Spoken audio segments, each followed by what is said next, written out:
Welcome back to the channel. This is Trendy Storm and you are watching first part of What If Naruto Lost His Life during Sasuke Retrieval arc. If you enjoyed this video, please like, share and subscribe to this channel. Now wasting no time, let's start the story. The Valley of the End. As they readied their final assaults on one another, two enraged rivals gazed down at one another. The Uchiha stood on his patron's head, charging his Chidori with the intention of resolving the rivalry with his best friend, Naruto. This attack will finish our battle, and after I'm finished with you, I'll go to Orochimaru and get the power I deserve. The blonde begged the Uchiha to show any remorse for leaving the village, but all he saw were hateful eyes. Why Sasuke, I don't get it, aren't we friends? The young blonde then started to charge his Rasengan. Ready Naruto? They both lunged at one another, one determined to break their friendship and the other determined to preserve it. As the attacks collided and both fighters let out shrieks of agony, the forest fell silent. The Uchiha was expecting a response from his best friend, but all he received was, "Of course, you wouldn't make it easy for me, didn't you?" With his body slumped on Madara's hand, motionless, the renegade Avenger turned to face his longtime rival and said, "Answer me, Dobi." Sasuke had just killed his best friend and former comrade Naruto Uzumaki when he suddenly realized what he had done. Damn it, it wasn't supposed to end like this. You were supposed to continue as I left for greater things. When he gazed at Naruto Uzumaki's corpse, Sasuke transformed into the person he hated the most. A murderer who only used other people to test his abilities. As his former sensei approached the scene and gazed at it, Sasuke allowed the rain to hit him. He then turned to face his sensei and walked back to Konoha, carrying Naruto Uzumaki's battered body on his shoulder, knowing that he would probably be punished for the crimes he had just committed. Realm Purgatory. The afterlife. In the sickening white space, a lone black-clad figure sat silently in a chair made of numerous skulls and bones that were shaped like chairs. His lifeless, white eyes gave the impression that he was unaware of the world he was a part of, and his emotionless face watched for any noteworthy events as the scene of the elemental nations unfolded before him. His icy blue fingers tapped agitatedly against the skull. Death was the name of this figure. Death did not find amusement in the conclusion of the conflict between the two destined adversaries. It couldn't end this way, especially for someone whose soul is pure. Thousands of souls moaned to be released from confinement, which was never to be. Those who made contracts with him were certain to spend eternity that way. Black flames erupted from the vast emptiness of white, forming into his trusted scythe. The weapon shook with a haunting lime-green aura. His fingers moved slowly over the weapon, and then the soul in question appeared in an instant after a sharp twist. What to do with you, my boy? That is the million-dollar question. The Reaper saw nothing but battle as his lifeless eyes scanned the shimmering worlds in front of him, each one resembling Naruto's former life but with subtle differences. His gaze paused on one world, twitching as he noticed the joy, laughter, and playfulness of its inhabitants. Even a world full of joy would have its dark moments, and Death was certain that this is where the boy would truly shine, so the look of joy made the person taking lives uneasy. Then, Equestria. His pupil-less eye returned to the lone soul, which was floating precariously off the ground. His scythe vanished from sight as his hand unlatched from it. His voice was a sharp wisp as the orb of light floated in front of him, unaware of what was going on around it. The soul constantly changing between red and blue as if unsure of what color it wanted. Uzumaki, hopefully your deeds here will give you the legacy you were destined to have. There will be no second chances here, but I'm sure you are already aware of that. Interesting. Kurama's making a desperate attempt to take over his soul. The omnipotent being observed with curiosity as the intervals decreased and the red light lasted longer before turning blue. The struggle for the soul was coming to an end, and the red light was only a faint recollection as the soul shone a vivid blue, too intense for Death to comprehend. His pupilless eyes watched as the soul slowly floated in front of him, seemingly waiting for Death to move next. He beat the fox in willpower, something I didn't actually foresee. Interesting. Naruto Uzumaki, genin of the elemental nations, container of Kurama, and purest soul to leave your world, I bequeath to you a second chance at life. This honor is granted only to a few in any world, so don't squander it.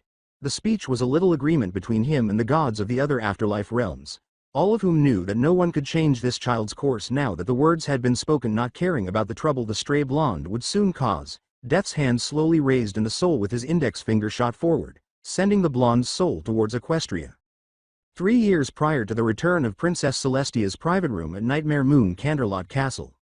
With her magenta eyes searching for any pony that might obstruct her path to her home away from home, a white alicorn strolled through the deserted hallways. She was known as Princess Celestia, and she ruled over Equestria for nearly a millennium. She ruled Canterlot with a firm but gentle hoof, brought forth the sun and moon every day, and still found time to train outstanding ponies as apprentices. She shuddered at the thought of her current apprentices. Her two apprentices had finally met, and after their introductions, things began to slowly go out of control because neither of them agreed to study or use magic properly.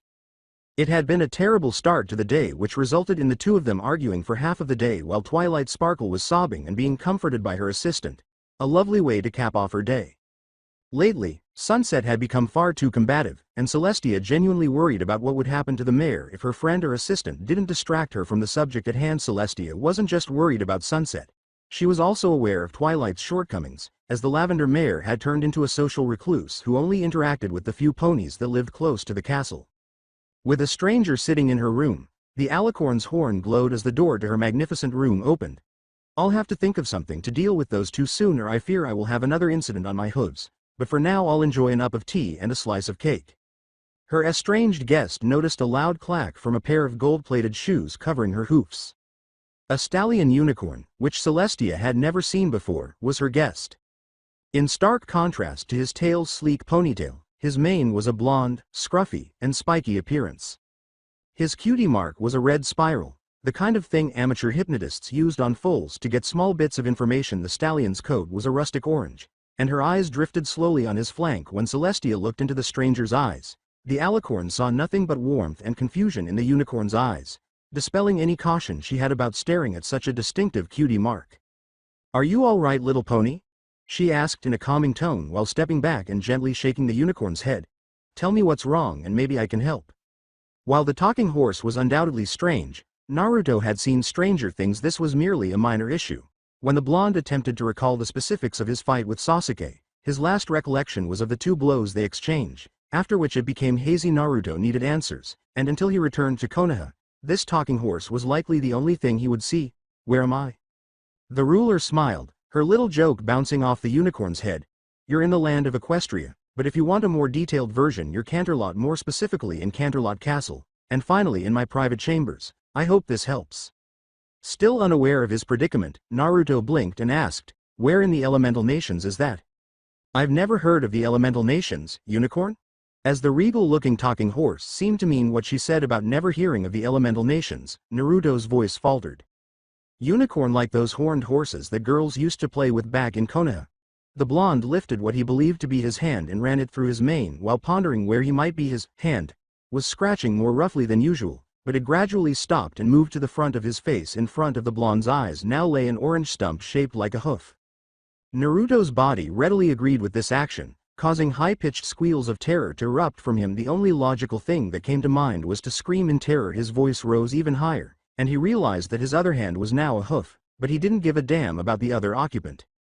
The strange blonde's dazzling yelling lasted for 3 minutes before he turned to look around, probably in preparation for another outburst. The ruler of Equestria would not be deterred by this, since it was her duty to assist ponies in need, and this stallion required her help. The blonde nodded reluctantly when she asked, "Are you finished?" Celestia's attempt to lift the blonde's spirits was cut short when he scowled at her.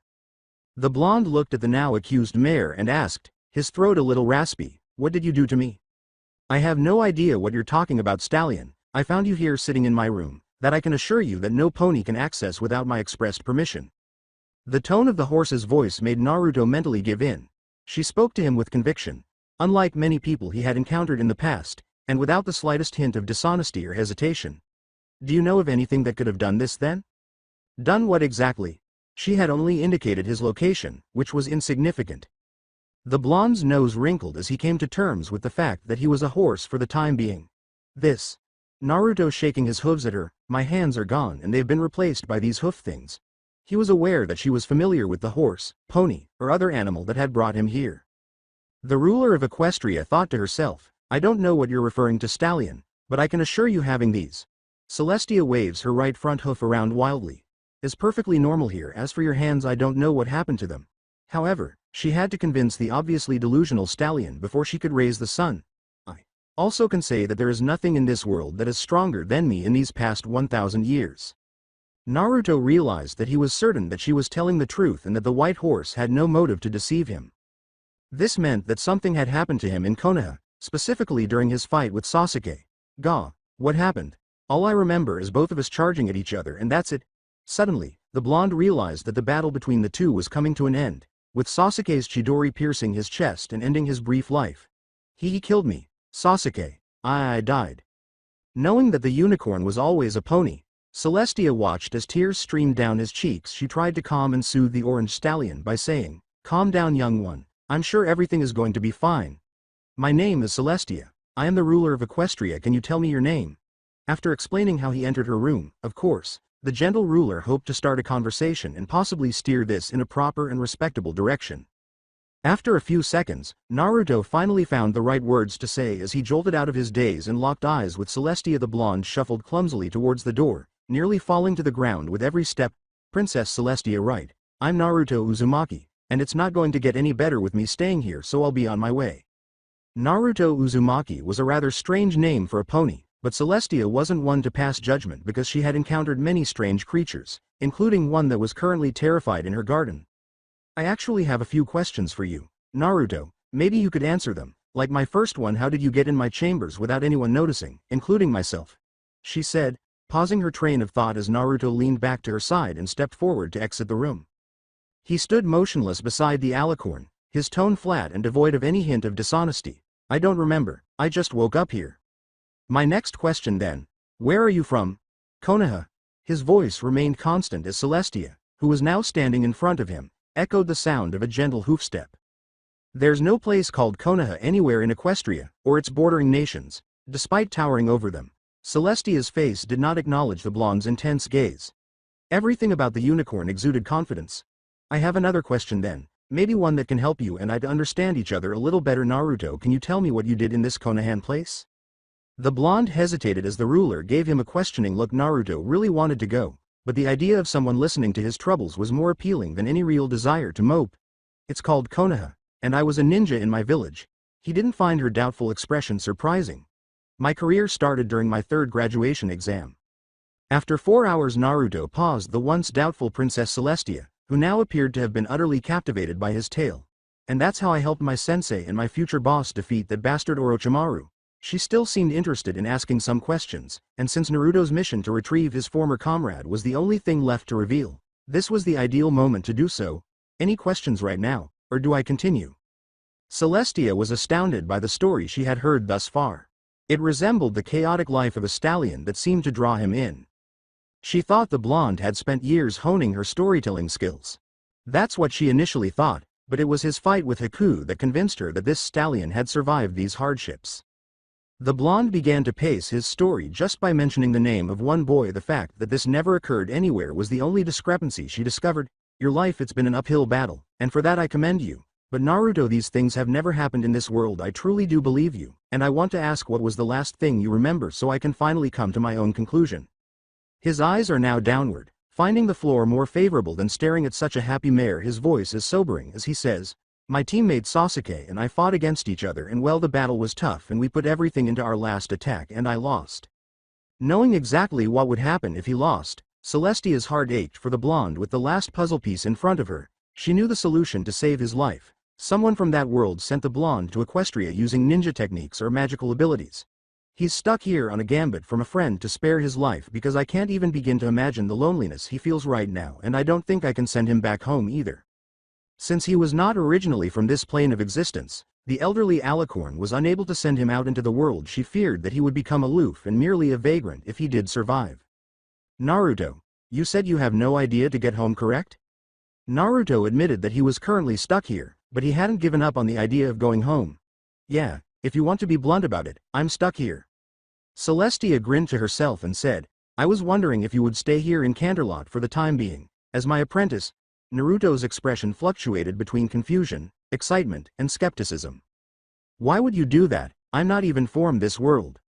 She paused as the blonde averted her gaze and said, "The reason's simple actually. I believe you'd wander aimlessly around Equestria searching for a way home. That was all she needed to know. I'm offering you a place to stay, teach you about this land and the ways of magic." "Magic?"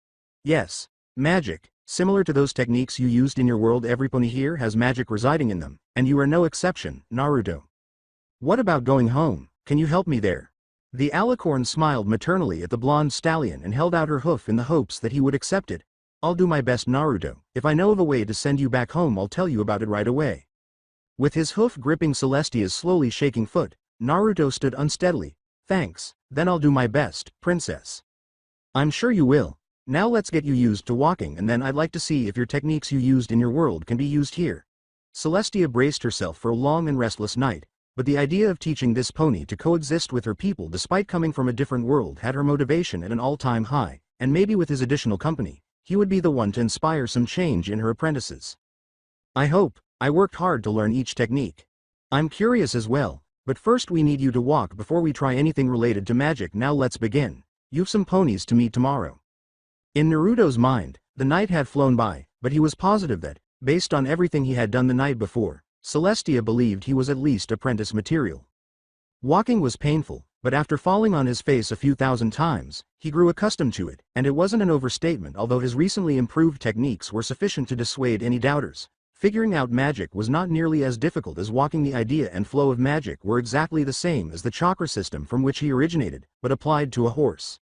In his view, the cage Bunshin underwent the biggest transformation. While he was no longer able to produce as many, the clone's durability had significantly increased. Naruto was unsure whether to be impressed by his clone's increased durability or by the fact that he was unable to produce enough of them to overpower his adversaries, if any existed at all.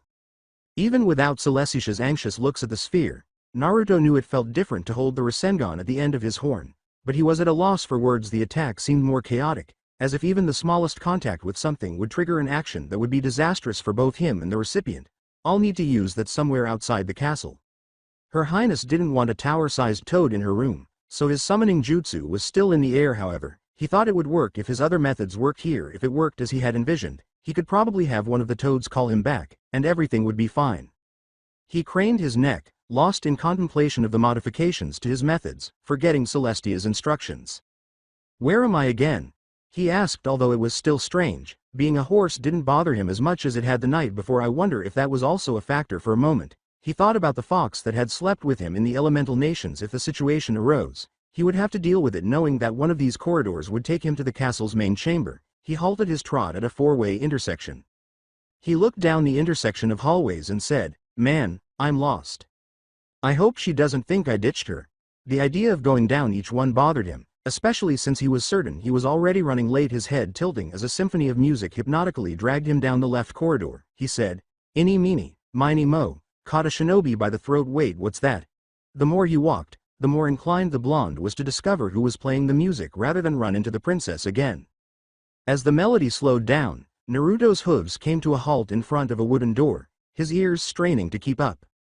As his hoof pushed the door open, the song ended. Sapphire eyes stared into the room, which was at least twice as large as Celestia's room and contained 4 times as many books. The blonde's attention was drawn to the center of the room, where a large instrument and a small circle stand appeared to be positioned. "Damn it, I can't remember what those things were called. Is that a guitar?" The blonde's mind was overcome by mind-numbing confusion, and as he entered the room slowly, he thought more about the mysterious song and its possible causes. With every moment he was not moving in an attempt to avoid dealing with the paranormal. The blonde slowly looked for the would-be musician. "Hello, any pony in here? I just want to talk. You played that music on that guitar thing, so I was wondering if you'd play an encore?" she asked. Her right eye twitched as the uninformed stallion spoke, and her grayish mulberry eyes opened. "It's a cello, and no, I won't play another song for you. Now leave." Naruto quickly dismissed any lingering suspicions that the supernatural was at work as he thought about the clearly agitated voice in an attempt to ease tension between them. His front left hoof slowly rubbed the back of his. "I'm sorry about that. I really didn't know what to call it, so I said it was a guitar. I didn't mean to offend you. I still meant what I said though, about the encore. Your music was just amazing, and well, I wanted to meet the pony that did that." With her eyes shifting to the books across from her, a financial distraction, and her ears only picking up the stallion's words, she said, "Thank you for your sincerity, but I have a ways to go, so please leave, so I may start practicing again." There was no other obvious intention in his voice, just honesty and a hint of regret. The blonde's hooves backpedaled, his little diversion already taking up enough time, and he was certain that the princess would only wait for him for a very long time. "Well, I'll let you practice then. It was nice meeting you. Hopefully we can meet again on better circumstances." "Wait, stallion, my name is Octavia. It was nice meeting you." The blonde said, "Hey, I can say the same, though I guess I haven't seen you yet. My name's Naruto Uzama." Before a golden aura enveloped him and he vanished from the room in an instant. "Naruto, I like his name. It's cultured. Expect something better next time we meet." "Naruto," said Octavia, arriving at her destination, slowly dragging the cello's bow across the instrument's bridge. probably oblivious to the seething stallion. Observing from a distance, a gray mare shuffled out slowly, her ears lowered. A small smile drawn on her nearly stone-like face. The mare was left to play in secret as his face sneered. In the royal garden a short while ago, Magenta gazed at two mare unicorns in front of her, one of whom appeared bored. Those cyan eyes, which belonged to something else that was known as the element of magic, wished to be somewhere else. Sunset Shimmer, the senior apprentice of the two in front of her, was the name of this mare. She took her appearance as seriously as possible, as evidenced by the illustrious light amber she wore on her coat, which complemented her bright yellow and crimson red mane and tail. A red and yellow shimmering sun lay on the princess's flank, and it was almost frightening how familiar it felt when her eyes landed on the unicorn's cutie mark. She took Sunset under her wing for the first time, and it wasn't the last. Celestia could only envision wonderful things for the mare's future if she altered her mindset. The mare's skill in the magical arts was limitless. Sunset, please give me some time, my surprise will hopefully be here soon enough. Celestia's violet eyes were moving everywhere in anticipation as she turned to face another mare. This mare, named Twilight Sparkle, was without a doubt the most industrious mare, or pony, for that matter, that she had ever encountered. Her sapphire blue mane with a violet and rose streak running through it was too flawless in comparison to her slightly unkempt lavender coat, a clear indication of yet another late-night study session, which Celestia could only assume involved Star Swirl the Bearded, her apprentice's favorite sorcerer. Celestia's gaze fell to her flank, which was a pink starburst encircled by 5 other stars that stood for magic. Celestia didn't know what kind of magic it was, but she trusted each and every one of her students. She smiled when she thought of her youngest student, Twilight, who she had discovered earlier than Sunset Shimmer. More significant, though, was the filly's diligence. Celestia had both a blessing and a curse because, although it was heartwarming that she took everything she had learned to heart and continued her studies on it, it destroyed her social life, which she needed as much as any pony. The turquoise eyes lingered on Celestia for a moment, but after the first minute, her interest in whatever it was that Celestia wanted to show them had vanished. Hey, is your surprise coming, princess? I have a hoofacure scheduled soon, not to mention that one spell you want me to practice. Nothing she could throw at her would truly shock her because she had seen Discord's statue, heard the tale of the Griffin Harpies, and even visited the underworld. Twilight's appearance confused her a little, but it wasn't anything Sunset couldn't handle. Sunset was certain that nothing would stop her from achieving her destiny of the legendary magical element. Give him another minute, he's not used to Canterlot, or any other part of Equestria for that matter. She secretly hoped he would arrive soon. She didn't think it was the best idea to leave him alone, but last night was mentally taxing for both of them, and Equestria didn't run itself, so she slept for a short while before heading out to another productive day of ruling. Him? The lavender unicorn's voice brought Celestia's thoughts of taking on a new apprentice to the forefront of her consciousness. He might not be shy, but he's new to other ponies. Yes, a fun little unicorn I met last night, and as you suspect I have decided to take under my wing Twilight. I'll let him introduce himself, but please be nice. You too. He might not be shy, but he's new to other ponies. Celestia didn't think either of her apprentices would make Naruto feel truly welcome. He thought that Twilight's asocial behavior would kick in the moment she left, leaving Naruto to resume his studies of magic, and Sunset Shimmer would likely lead him on but ultimately only use him. Sunset said, "Princess, can't you bring him here?" She was now interested in the newest contest and wasn't sure if she would use him. Do you two really want to meet him? Celestia's horn glowed as a yellow aura flickered from its tip, and her newest apprentice appeared in an instant. His eyes were initially confused, but they soon changed to ones of surprise and joy. His neck craned to the two mares behind him, and he grinned at his temporary allies. Thank you for doing that, though a few seconds later would have been nice. Sup. Nice to meet you too. I'm Naruto Uzumaki. Expecting a much younger and submissive stallion that would embody the best of Celestia like herself, Twilight gazed at the blonde. Given that no one had heard of him until today, he must have done something really amazing to win the princess over. As her eyes focused on the spiral cutie mark, she smiled slightly and said, "Hi, I'm Twilight Sparkle, Celestia's second apprentice." Slowly turning to face the other mare, Naruto said, "Glad to meet you, Twilight." The orange mare was coming slowly. After pausing in the middle of her sentence, Sunset changed her mind about getting a hoofacure and brushing the stallion off after their first encounter. In a matter of seconds, she was gazing into his brilliant sapphire eyes, which were filled with joy. Gradually, her eyes moved to his cheeks, specifically the 3 whisker-like lines on his muzzle. Are the marks on his cheeks artificial or genuine? Ignoring the shaky looks she was getting from her mentor, Sunset walked slowly toward the blonde. As the other mare's hoof brushed against his cheeks and her turquoise eyes fixed him on his furry cheeks, Naruto's smile wavered. What is she doing? With her eyes now glaring at him, Naruto waited as the stranger's hoof pulled away from his cheeks. Sunset smirked and glared at him, expecting the stallion to cower under her stare. A few seconds later, her stare seemed to have no effect on the unicorn, so she intensified her intimidation, but he returned the look. She put her hoof out to him, showing a little respect for their spontaneous stare-down. He's matching me. He's actually not bothered with me. Glad you aren't like Twilight. Nice to meet you. I'm Sunset Shimmer. Celestia knew it was time to go when there was a brief silence. Maybe I worried about them too much. The princess left the three apprentices to socialize and get ready for today's lesson, saying, I'll make sure to thank Sunset for that later. Naruto turned to face Twilight and said, Thanks, it's nice to meet you both. His smile remained unwavering despite her probing gaze. Can I help you? Yes, you can. How did you impress her? Who? Sunset. I didn't back down from her glare. She tried to intimidate me and it didn't work.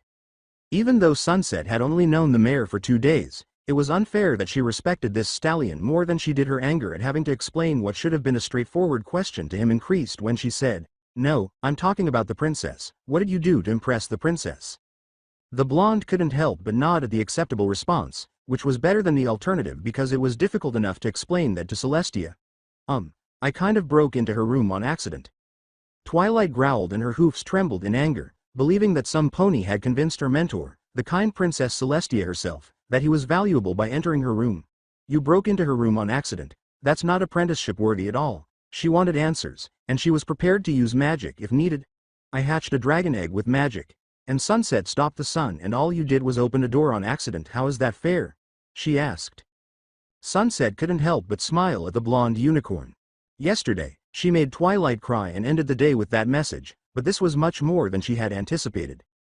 Yes, she was a little upset that Naruto was hired as an apprentice, but she also knew that Celestia would bite whatever she saw in the stallion. Sparkle lost control of her magic and then hatched an egg, so it's not like she can boast about how she became the princess's pet. Sunset completed her homework and knew about Sparkle's successes and failures since her apprenticeship, but nothing about Naruto until now. How about a test? Sparkle, he can show us some of his magic. Whether he passes or not will be up to us then. She couldn't help but smile as Twilight nodded vehemently to this small arrangement. If it weren't for one alicorn, she was certain Sparkle would be taking care of her potted plant parents. Is that all right with you, Naruto? Yeah, I'll shut up Cranky over there in one go. As he bit his lip, he saw Twilight's eyes rolling and was already choosing which jutsu to use to silence the two. His front right hoof wiped against the bloody lip, and the taste of copper returned to his mouth. Say hello to one of my friends.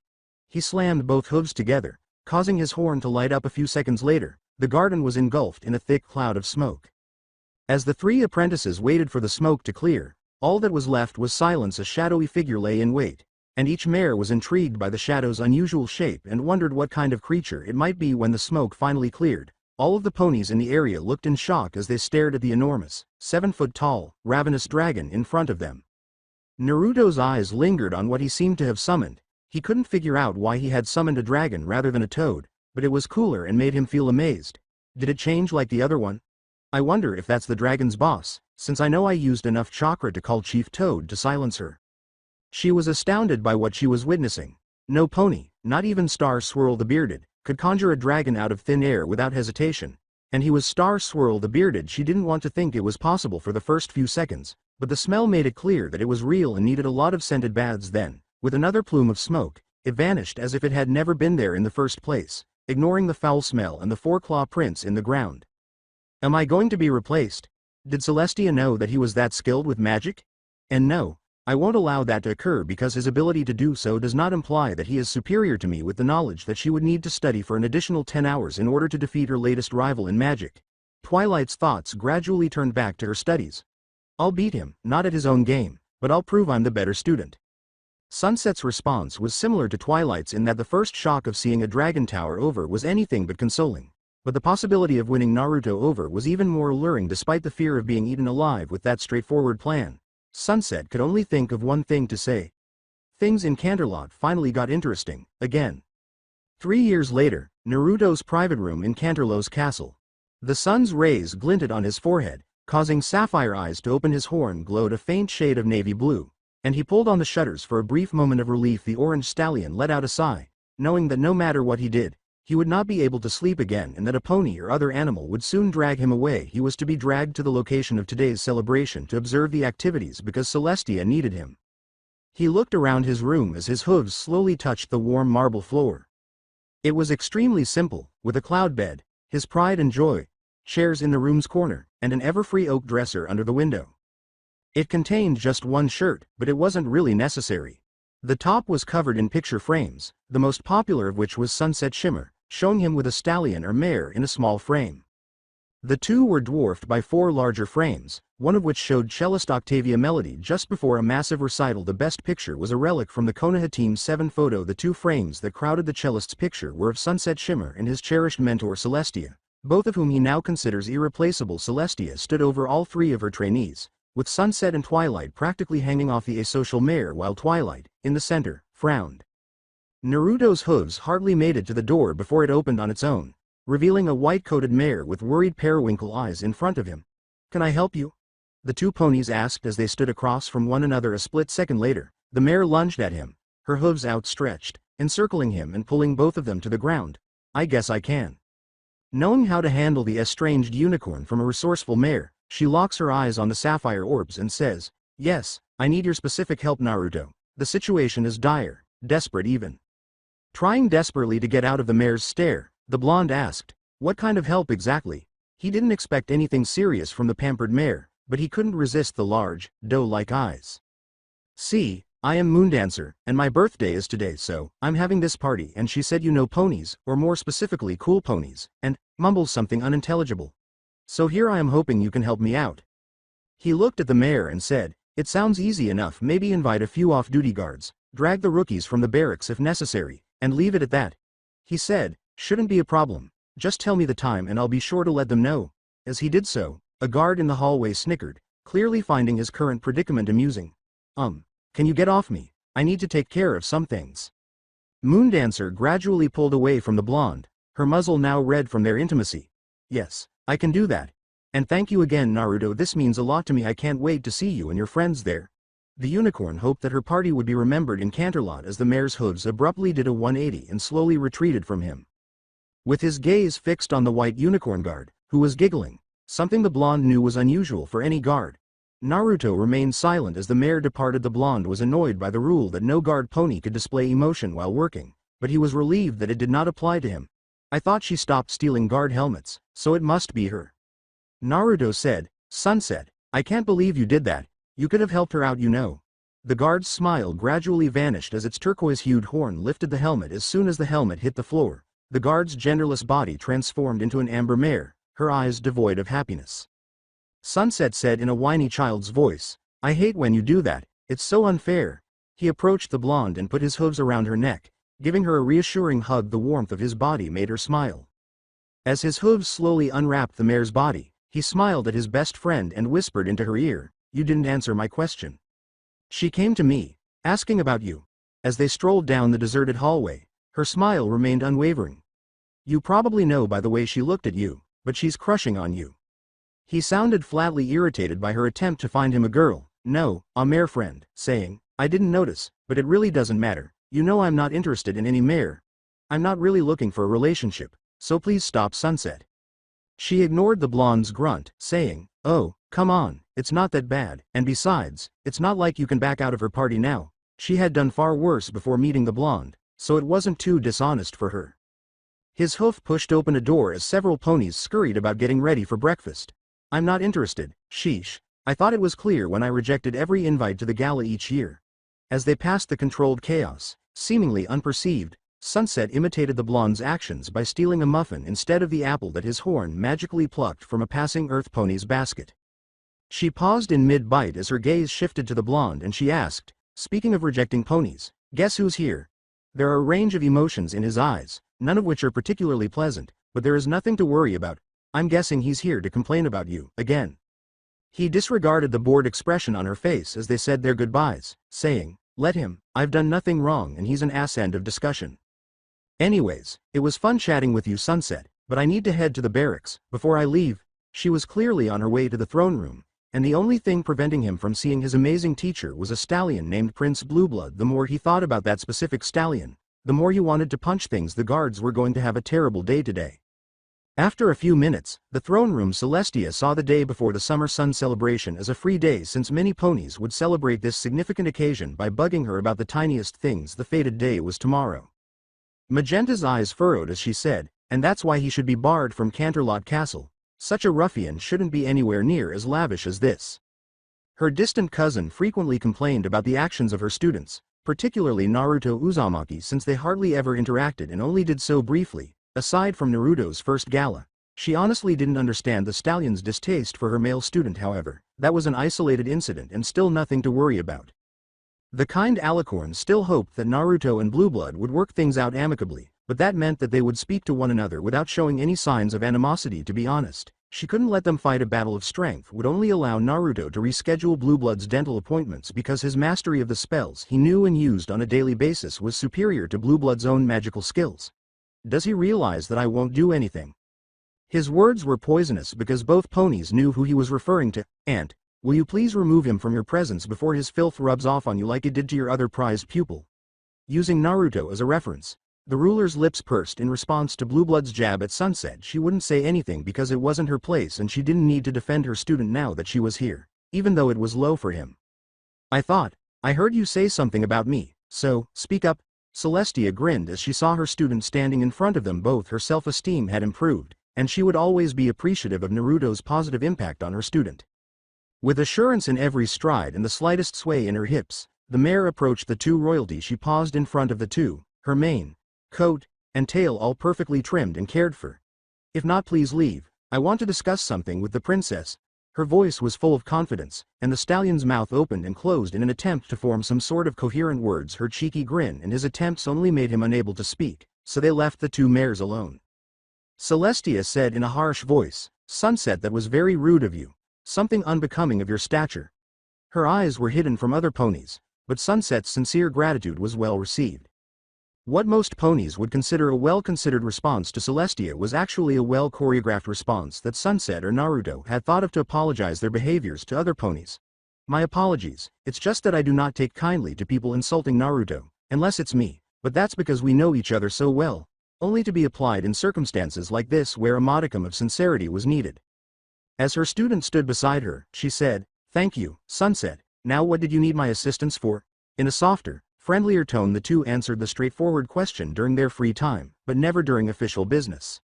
With her words carefully chosen, she said, "I was wondering if you would help me out on this trip I'm planning." Telling Celestia that she wanted to travel to another country without any guards was a terrifying prospect. The only active pony she knew was Naruto, who vanished for a month or two at a time, leaving the security of Equestria to do whatever. Training became more rigorous for a certain amount of time, and he was constantly given severe reprimands, things she didn't want to go through. Trip. Where exactly? Kina. The country of Kina was a hotbed of dangerous activity, which is another reason she handled the topic carefully. Her tone rose as she asked, "Any reason in particular you want to head to such a dangerous country?" Sunset was more experienced at determining the right circumstance in which to make requests. If it weren't for the sun on her multicolored flank, Celestia was certain that it would have been a silver-tongued snake. Sunset finds the ground more fascinating than the intimidating pressure Celestia exuded from her large frame. Specifically, the ceremony for one of the three emperor's sons is having a coronation, and I'd like to witness such a momentous event. Do you plan on taking any pony else? Yeah, well, Naruto and I'll think of some pony else, but I'm just bringing 3. I'm sure I can find a translator for us there. I can't with good mind say I'm for this, but you may go. As she ran away from the ruler of Equestria, the mare yelled, "Thanks, princess, we'll be on our best behavior and it means a lot to me." Her mind was already working on the rest of the planned trip. She paused as a letter appeared in front of her, clearly from her student Twilight Sparkle, who ought to have been on vacation from her studies. And now I have to worry about them in another country. Well, I suppose I can amuse her for a little while. She read the letter again, word for word, her breath slowing as her eyes swept over it. Dear Twilight, I thought I told you to take a break from your studies. I guess I'll have to make you take a break. Celestia wanted to tell her student a lot more things, including her past transgressions and the biggest failure she had ever experienced in her long life, but she was unable to do so for a variety of reasons, so she talked her out of it by sending her to the summer sun celebration with Naruto. She would have to fight Nightmare Moon if her sister didn't come back. The Alicorn's horn summoned a parchment and an ink-stained quill, and it started writing words that came out of her mouth. Celestia paused, weighing the benefits and drawbacks of matching the two unicorns.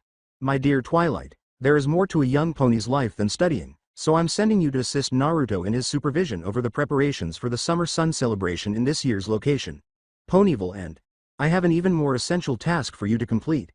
Make some friends, she said. Although there were roughly 4 drawbacks for every advantage, Celestia remained convinced that Naruto could transform the mare in the same way that he had Sunset Shimmer. With that resolute belief in mind, Celestia made her way to the barracks, the only location where Naruto could be at the moment. I'll tell him to his face. Using a letter isn't the best way to convince him. The barracks, more time went by. Crunch, crunch. The sounds of an apple being chewed reverberated throughout the barracks as 2 guards slowly circled aboard Naruto. Both guards knew that the unicorn was indeed bored because of the apple he was eating in front of them. Most rookie guards would assume that this would be a sign of weakness because the blonde chewed the apple chunk loudly and slowly. However, these two did not fully understand the speed and ferocity of the blonde's attacks. Naruto Uzumaki was a dangerous unicorn to engage in hoof-to-hoof combat in any situation, so they circled around the blonde with the utmost caution because the most careless movement would most likely resulted in their untimely defeat. I don't have time to waste today. Are you guys going to do something? You guys are wasting the other guar. His eyes narrowed as one of the guards' hoofsteps grew louder, the second of whom did not bother to approach Naruto. I have somewhere else to be. The blonde heard the sound of galloping hooves, and the second guard made his or her move, only to be bucked backwards with a double hind kick aimed at the poor recipient's upper chest, sending the guard skittering backwards to the floor. The first guard's hoof barely missed the back of his ear, and Naruto wrapped around the attacker's hoof, flinging him over his shoulder. Celestia's calm voice called out, "All right, that's enough, Naruto." As guards scrambled to appear as majestic as possible for their royal visitor, the 2 vanquished guards shrugged off their wounds as the benevolent ruler got closer to their target, and they watched as he retreated, a nervous, sheepish-like smile slowly forming on the unicorn's face. Are you prepared for your journey? It was a little game she liked to play with her student, and she enjoyed the beads of sweat falling to the ground from Naruto's forehead. And no, I haven't, Naruto swallowed as she stared down at him. He hadn't done anything wrong yet. I don't need to pack for spending a day at Ponyville, that's it. I totally didn't forget its name. Dadbeo. The unicorn stroked the back of his head. He had made a lot of effort to push that habit out of his mind, but it kept coming back to haunt him. She always wanted to say, my dear student Naruto Uzumaki has been given the task to supervise the festivities of tomorrow's celebration, so I've decided to send him with another trusted student, so he stays on track and doesn't forget. Her eyes were beaming as every guard turned to face her. Who is it, I wonder?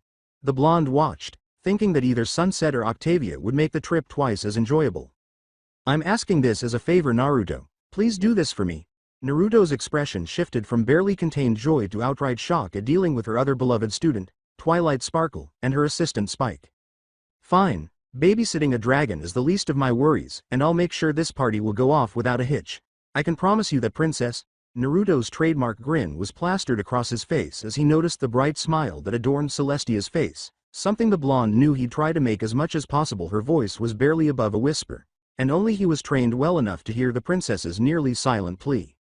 Omake. Part 1 of the training days. Naruto has been an apprentice for 3 months.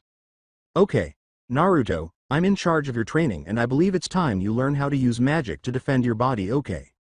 Her eyes never left the intended target. She was enjoying her time with Naruto. The blonde was quite open about himself and always had a positive attitude, which was rather infectious and slowly working on the stubborn mare, but she wouldn't let him know that 2 unicorns stood in the middle of Canterlot's garden, something that Celestia took great pride in, but it didn't matter to the amber-coated mare, whose horn lit up a turquoise color with a tiny fireball on the tip.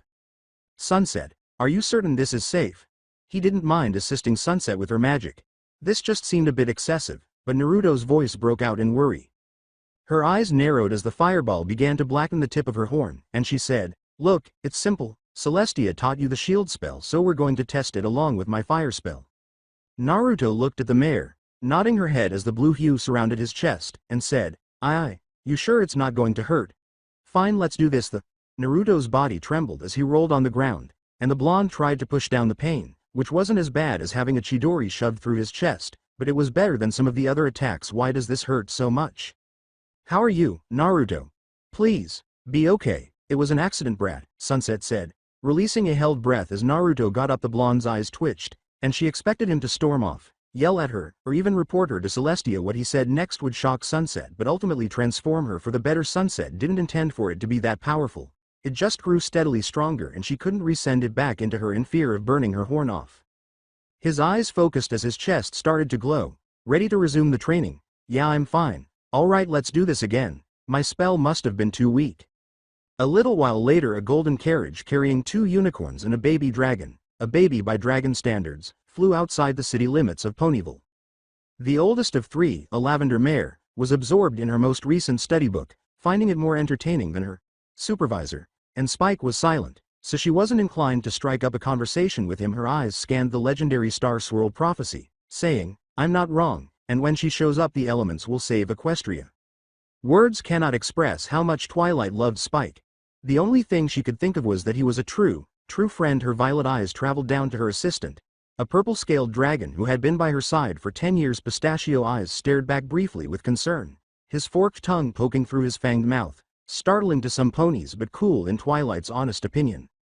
Spike, who disliked the blonde with a fiery passion, stood between the 2 unicorns in a bit of a dilemma. He liked Naruto, but he was also Twilight's assistant and one of her closest friends, something the dragon knew she needed whether she knew it or not. Thankful to Celestia for stepping in, the little dragon's vacation was anything but. Instead, his adopted sister and caretaker chose to carry on with her research, focusing on Star Swirl's prophecy.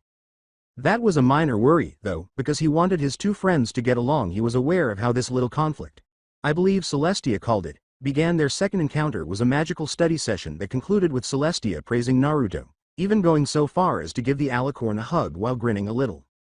Spike hoped that something would change soon because his scaly body could no longer handle the late nights, and his sister might be on the verge of collapsing as well. This small action informed Spike that Twilight thought Celestia was attempting to replace her, something Twilight became very vocal about in private. Naruto's enthusiasm was at an all-time low, and despite his audacious pledge to the princess, he was having trouble coming up with ways to interact with the mare. Their relationship was complicated, to say the least, with one of them seeing the other as a rival of some kind and the other attempting to make friends with the mare. He wasn't sure what made the mare dislike him, but it didn't help that he retaliated when she reacted angrily to his carefree demeanor, which was counterproductive to his objectives. I'll look over the celebration stuff and then see if there's anything I can do to help her out. She had rejected Naruto's attempts to engage her in conversation, which was more like talking to Sasuke but with fewer grunts and more strange looks. The blonde pondered what he would have to do to get her to talk to him, since the only thing they had in common was that they were both students of Celestia, and for some reason that seemed to aggravate her, the idea of talking to Twilight crept into the back of his mind as they started to descend into Ponyville, the citizens splitting up as the Pegasus escorts arrived for a landing. The blonde had nothing against the guards, and they both wanted to go back to the castle and end the day. The guards left them without any delay, and his hooves dropped swiftly to the town street, the dirt crunching beneath each step. The town was called Ponyville.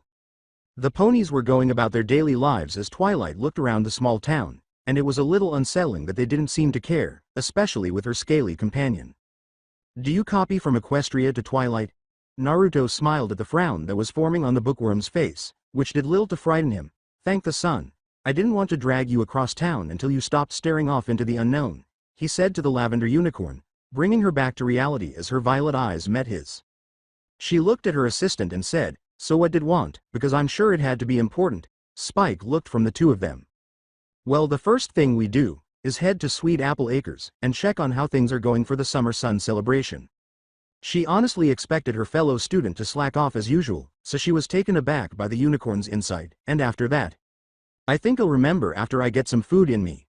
It was pleasant while it lasted, but she shouldn't have gotten her hopes up because she had been accustomed to his antics from dealing with him for the previous 3 years now. If she could just get him to stop staring at her strangely, they could both move on with their day. Naruto, maybe you should try asking a pony where Sweet Apple Acres is instead of gawking at me like a fish out of water. But Spike attempted to blurt out the explanation, but his Twilight's hoof was firmly in his mouth. Spike, stop making excuses for Naruto. He ought to ask someone right now. Why are you standing on Twilight's head, Pink Pony? He asked, blinking as he gazed at the lavender mare and then up at a pair of pink hooves. Twilight was standing there, grinning and looking back at him with her brilliant blue eyes, but he could see the strange look she was giving him. Her pink mane and tail, which resembled cotton candy, bobbled over her eyes with every breath she took. 3 balloons rested on her flank, 2 light blue and 1 yellow, slightly above the other 2 in the center.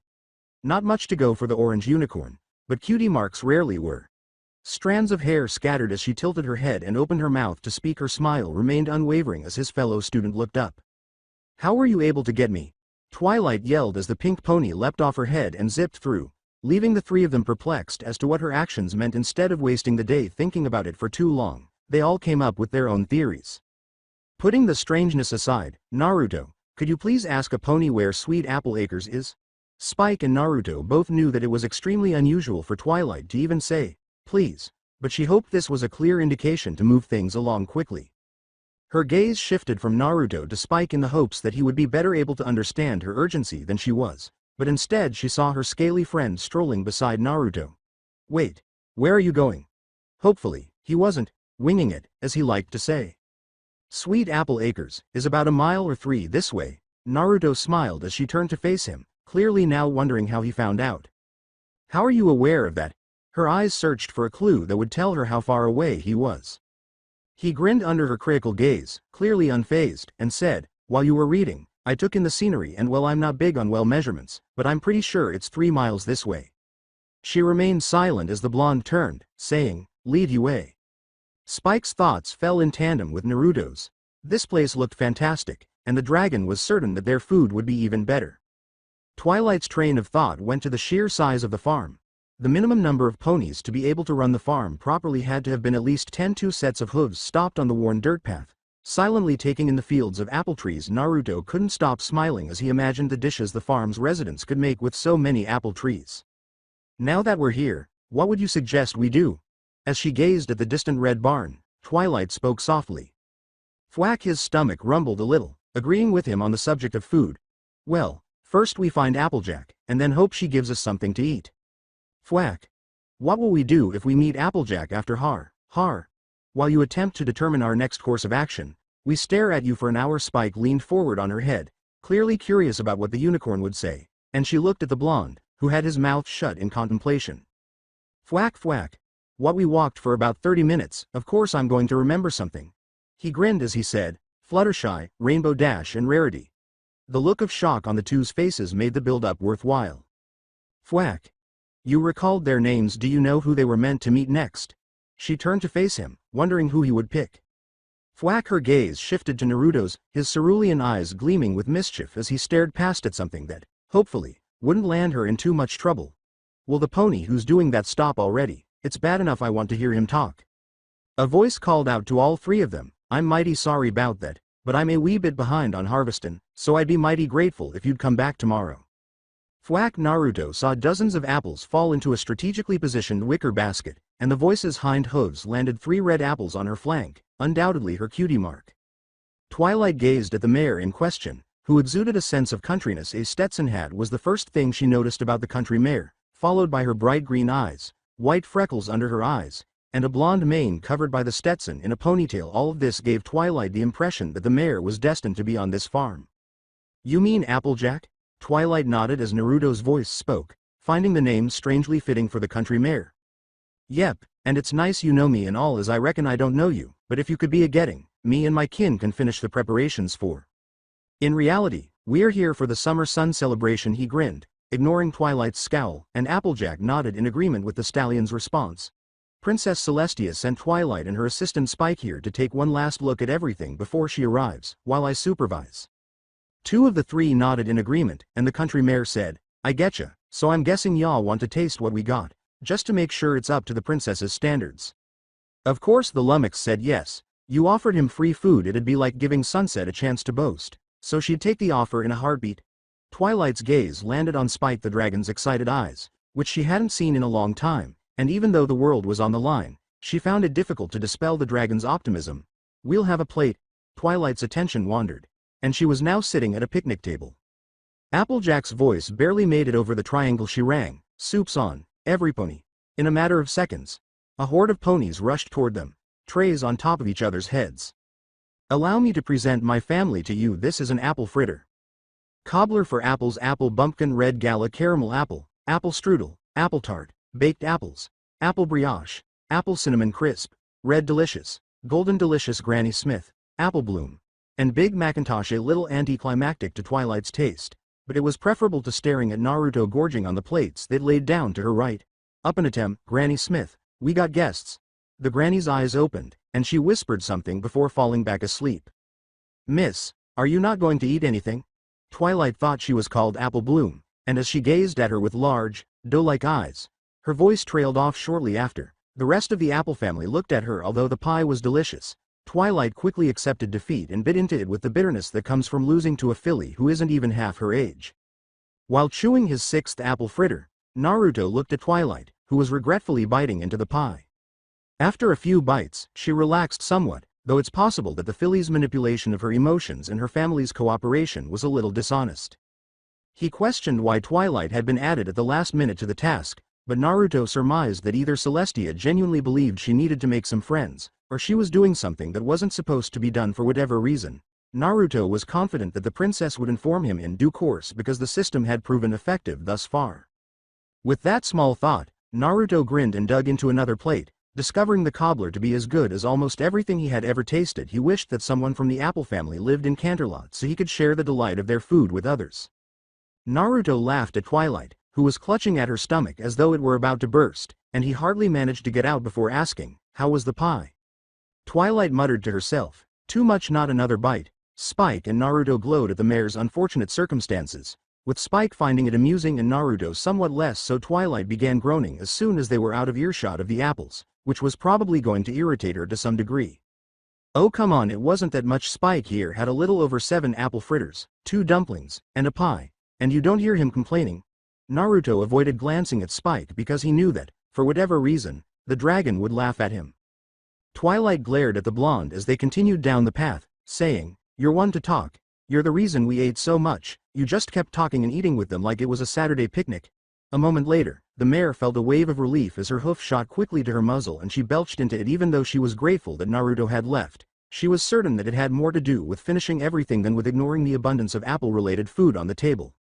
Naruto's eyes looked up at the assigned ponies, whose tasks now made more sense. We should look for Rainbow Dash next. Since Rarity was in charge of decorations, something he wanted to put off for a little while longer, anything that had even a passing connection to the word decorate annoyed him more than it should have. Naruto was confident that the mare would perform well, even though Fluttershy, who was in charge of music, would have selected Octavia for the position. Twilight shot back, "That's a great idea, if we knew what she did and how to find her." As Spike looked around Ponyville, the locals gave them a narrow berth to proceed through the town. He eyed the cloud and said, "Well, I happen to know that she is supposed to be cleaning the clouds for the celebration today." The mare in question was clearly not performing at her best right now.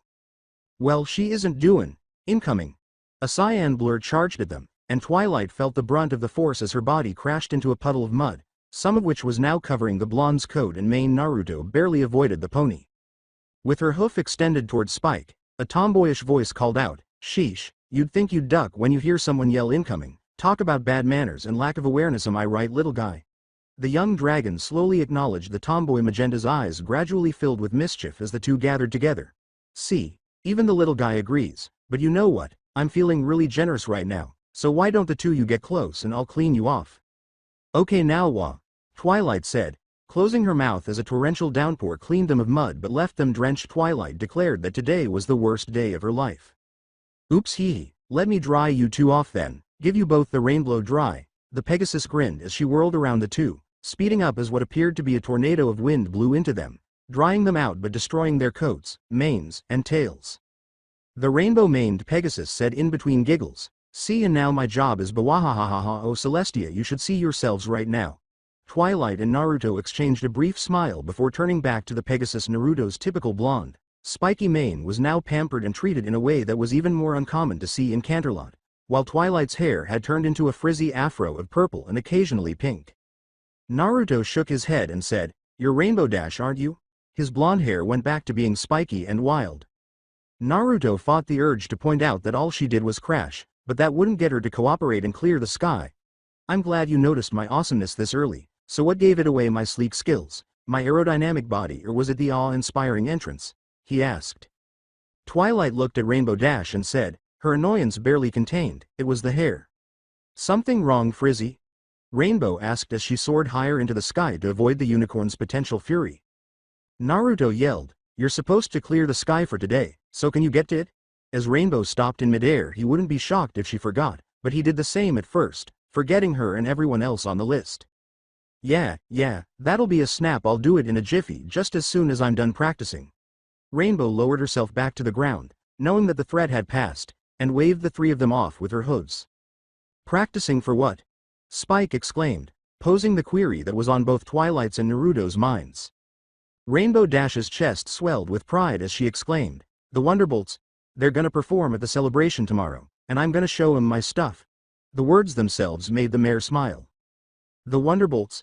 Spike asked in a slightly intrigued tone, wondering if she was referring to the Wonderbolts.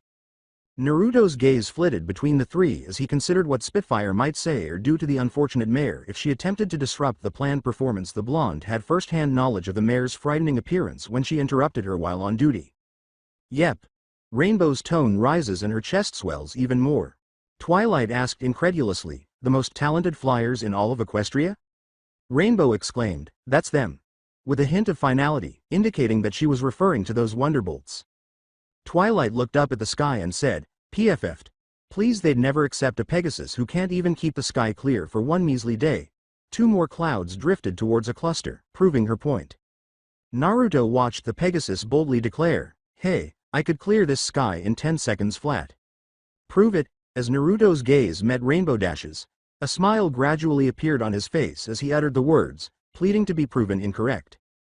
For the next 9-8 seconds, Rainbow Dash was a complete blur of Everpony and dragon watching, with a blue blur moving back and forth across the sky, breaking cloud after cloud, without pausing or even slowing down until the task was completed. Twilight was astounded by the mare's speed as she broke through the final cloud. She had never witnessed anything so swift and chaotic at the same time in her life, so her gawking was just a precaution. Naruto was quite impressed. The mare's dream of becoming a Wonderbolt was now completely real, and the blonde had no doubts about it. Spike smiled at the stunt. It was truly amazing and unlike anything he had ever seen. As she said it, the only trace of her whereabouts was the rainbow trail she left behind. The look on your faces, priceless. Now, as nice as it is to soak in the admiration from my adoring fans, I've got some practice to do now. The first person to awaken from his daze was Naruto, who realized that he had neglected to ask Rainbow Dash one last question before she took off. Where could he find Fluttershy? Because Naruto's next stop would have been there if Rainbow Dash had known her location by chance. Reluctantly, he turned to face Spike and Twilight and led them to the town hall in silence so they could meet Rarity, the head decorator. As the three approached the town hall, it was silent, giving Naruto the impression that it was finished. After taking a quick look inside, he decided to go look for Fluttershy because he was certain that he had used up all of his luck by accidentally meeting Rainbow Dash. In the town hall, Naruto slowly cracked his head and looked at a pearl-white mare that was floating ribbons of different colors to rafters and columns. Her horn lit up, drawing Naruto into the room. As her gaze fell on a peeking Naruto, Rarity glanced at Naruto, blinking occasionally as he tried to understand what the mare had just said. "While your coat is a bit drab and the mane could use a bit of sprucing, you will do. I take it you aren't alone, him. I feel I've seen or met you before. Oh, I know you were at Hoity Toity's soiree with the amber-coated mare Sunshine Shatter, and you must be Naruto Kamikaze?" With a hint of annoyance, he stated, "My friend's name is Sunset Shimmer, and it's actually Naruto Uzumaki." He knew that his name wasn't particularly easy to pronounce in Equestria and wouldn't be in his memory, but Sunset's name ought to have been simple enough to recall. Her tone and gaze were as level as possible, wanting the tiniest bit of Canterlot rumors to bring up when she visited the magnificent city next week to try out a new clothing line. "I'm deeply sorry, Naruto. It's just you two kept to yourselves at that party, and while I don't mean to forget your name or hers, I just didn't imagine meeting you again considering circumstances. Might I ask where is your special someone if it isn't a prying issue?" Rarity's eyes flickered with curiosity as she said, "Sunset's a Canterlot, and she's not my you-know. Was this lovely stallion on the market, even though Prince Blueblood didn't look like a keeper? Or was he and Sunset having a romantic argument? Based on what she saw last year, the two were very close, so perhaps being around each other was too much." Rarity's gaze moved from her visitor to the next group entering through the doorway, saying, "Whoa, you have to see this, Twilight, it's amazing." The first was a slightly adorable baby dragon that was clearly the owner of the previous voice, but the pony attracted her attention, and she walked slowly inside, admiring the ribbons and tapestries while glancing at the vibrant items with a faint sense of wonder. The fashionista was greatly annoyed by her bedhead and frizz-filled afro. "I now see why. I'm sorry for the misunderstanding. I hope your special Sumpony likes my decorations." "Wait, what did you say?" I'm sure I misheard you because I thought you said Twilight was my special sumpony. The mayor's opinion of the two ponies was refuted when Rarity responded, I did. Naruto and Twilight then burst out laughing. Ehehehe. Oh, that's a good one. Me and Twilight, yeah, that'll never happen. Naruto laughed once more at the absurdity of the idea. He was 87% certain that Twilight detested him, and the remaining 13% was that she didn't. Without Celestia present, he couldn't recall the last time she had been truly kind to him. It's Twilight and I, Naruto, not me and Twilight. Twilight glared at Rarity and Naruto as they shuffled beneath her. Told ya. Spike's voice was hardly audible above a whisper as she said, so beautiful. Ignoring the dragon's infatuation, Twilight thought, yeah, the decorations aren't they? The dragon, who thought the fashionista was the most beautiful thing he had ever seen, said softly, no her Twilight, how are my spines, are they straight? This caused Twilight to roll his eyes and Naruto to smile. Twilight, whose violet eyes were already soaking up enough of the decoration to know that it was in good condition, said, I'm sure you look fine. Come on, let's get Naruto and drag him away before he ruins a nice decoration. Rarity had waited long enough for Twilight and her to finally meet, and even though Naruto insisted that he didn't want anything to do with the mayor, she thought the two could develop a relationship of some kind. All they needed was a little zeal and encouragement. Now, darling, whatever happened to your coiffure? She exclaimed. In an attempt to break up the conversation, Twilight said, oh, you mean my mane? Well, it's a long story. We are just here to check on the decorations, and then we'll be out of your hair, as Naruto crept away from the mayor's. A bit more than she had planned to say, Rarity protested, out of my hair? What about your hair? But this was for love and rumors. Twilight cried out, wait. Where are we going? Help! As the fashionista pulled her away, kicking and screaming as she attempted to break free from the enchanted atmosphere surrounding her. Knowing the answer, he turned away as Spike hopped on his back and led him to search for Twilight. You think we should follow them, Spike? He asked as his head jerked to the right and his body followed. Naruto used his magic to make his hornbeam glow blue. It crackled for a few seconds. Spike looked down as the blonde shifted slightly, his speed significantly decreasing as Naruto went on. Naruto, can I ask you something about Twilight? Spike asked. Go ahead. I'm still trying to find her. Why don't you like her? I mean, you don't hate her, but you don't really like her either. Spike observed the pause in Naruto's gait before he resumed walking down the street, his gaze now fixed on the dirt road. The reason I don't like Twilight is because she reminds me of my village before I came here. How's that? I wasn't well liked or even acknowledged in my village. They stared at me and looked my way, but it was always past me like I wasn't there or worth my time. I did a lot of things to get their respect. My clone trick was the first acknowledgement that I was worth something, and then I accomplished some more things that'd make you look at me like I was crazy, but I did it for the acknowledgement of my village. So when Twilight did the same after I came to Canterlot, well, things changed for me and I'm not going to accept that anymore. I'm not going to be the stallion that ponies will walk all over. He said it with a wistful sigh as he stopped at a house that appeared to be tent, but he was certain there was more than that. Do you think you two would be friends if she did accept you? Spike asked the first question that came to mind. He had many others, but they could wait for the time being. Naruto wasn't going anywhere anytime soon, and he would always have an answer for him. This was one of the reasons he liked him, even if it made him seem foolish or you didn't agree with it. As a panting Twilight stormed through the door, Naruto grinned and said, probably not right away, but it would be a step in the right direction, though I don't see it happening anytime soon. Also, we're here, Spike. The door suddenly closed behind her. The lavender unicorn gave him a glare as he laughed and asked, that bad? Let's just go. I don't want to be here when she finds out I left. The search for the Fluttershy was hoped to be finished before the day ended. As the sun gradually dipped closer to the ground, he looked up at Spike, wondering if the little guy had any ideas. So how do we find Fluttershy? Any of you got an idea where to find our musician? He asked. With a melancholy smile, Spike asked, what about asking Rarity where we can find Fluttershy, hoping to see the beauty once more? Pass, Naruto sighed, not wanting to turn back and seek the fashionista's counsel, in part because he was afraid of being forced to complete whatever Twilight had started. His head returned to its starting position as Twilight remained in front of them. Twilight, any ideas? He asked. How about the library? She didn't even have to turn around to see their disapproving looks, which clearly suggested that she had other plans, but the library was also a sensible option. Naruto huffed, that's almost as bad as Spike's idea. He hadn't informed the mayor that they would be spending the night at the library. Twilight said smugly, except we can look up Fluttershy's address in the library and finish our task. The two men exchanged a look before agreeing to Twilight's suggestion. As the group approached the sound of whistling, the mare hesitated and a disbelieving expression appeared on her face. As she led a group of birds, a Pegasus with a buttercream hue grinned. She moved her head rhythmically, her pink mane delicately curling around her neck. Cyan's eyes darted to one particular bird. "Oh my stop please. Everyone, excuse me, sir. I mean, no offense, but your rhythm is just a teeny tiny bit off now. Follow me, please. A1, A2, A1 2 3. Hello," Naruto exclaimed with a beaming smile as the Pegasus let out a terrified yelp, sending the birds fleeing in a panic, some of which landed on the blonde's horn. "I also just took a shower. We sincerely apologize. He had no intention of frightening your birds. We're just checking in to see how the music is going. I'm Twilight Sparkle. What's your name?" As Twilight glanced at Naruto complaining about the bird droppings dripping off his horn, which served him for leaving her to deal with that fashionista, her tone remained composed. "Well, I'm Fluttershy," the timid mare murmured. "I apologize, but what was that?" Since Spike's ride was currently a little distracted, Twilight turned to face him in the hopes that he heard. "Well, my name is Fluttershy," she said in a more subdued voice, and Twilight leaned in to try to hear what she was saying. Naruto sighed in frustration as he brushed the bird crap off his horn. "Nice to meet you, Fluttershy. I'm Naruto Uzumaki. I just wish your pets didn't, well, you know." In the hopes that the unicorn wasn't too upset with the birds, Fluttershy lowered her head to the ground and said, "I'm sorry, I'm sure that they didn't mean to, and they aren't my birds, they're wild."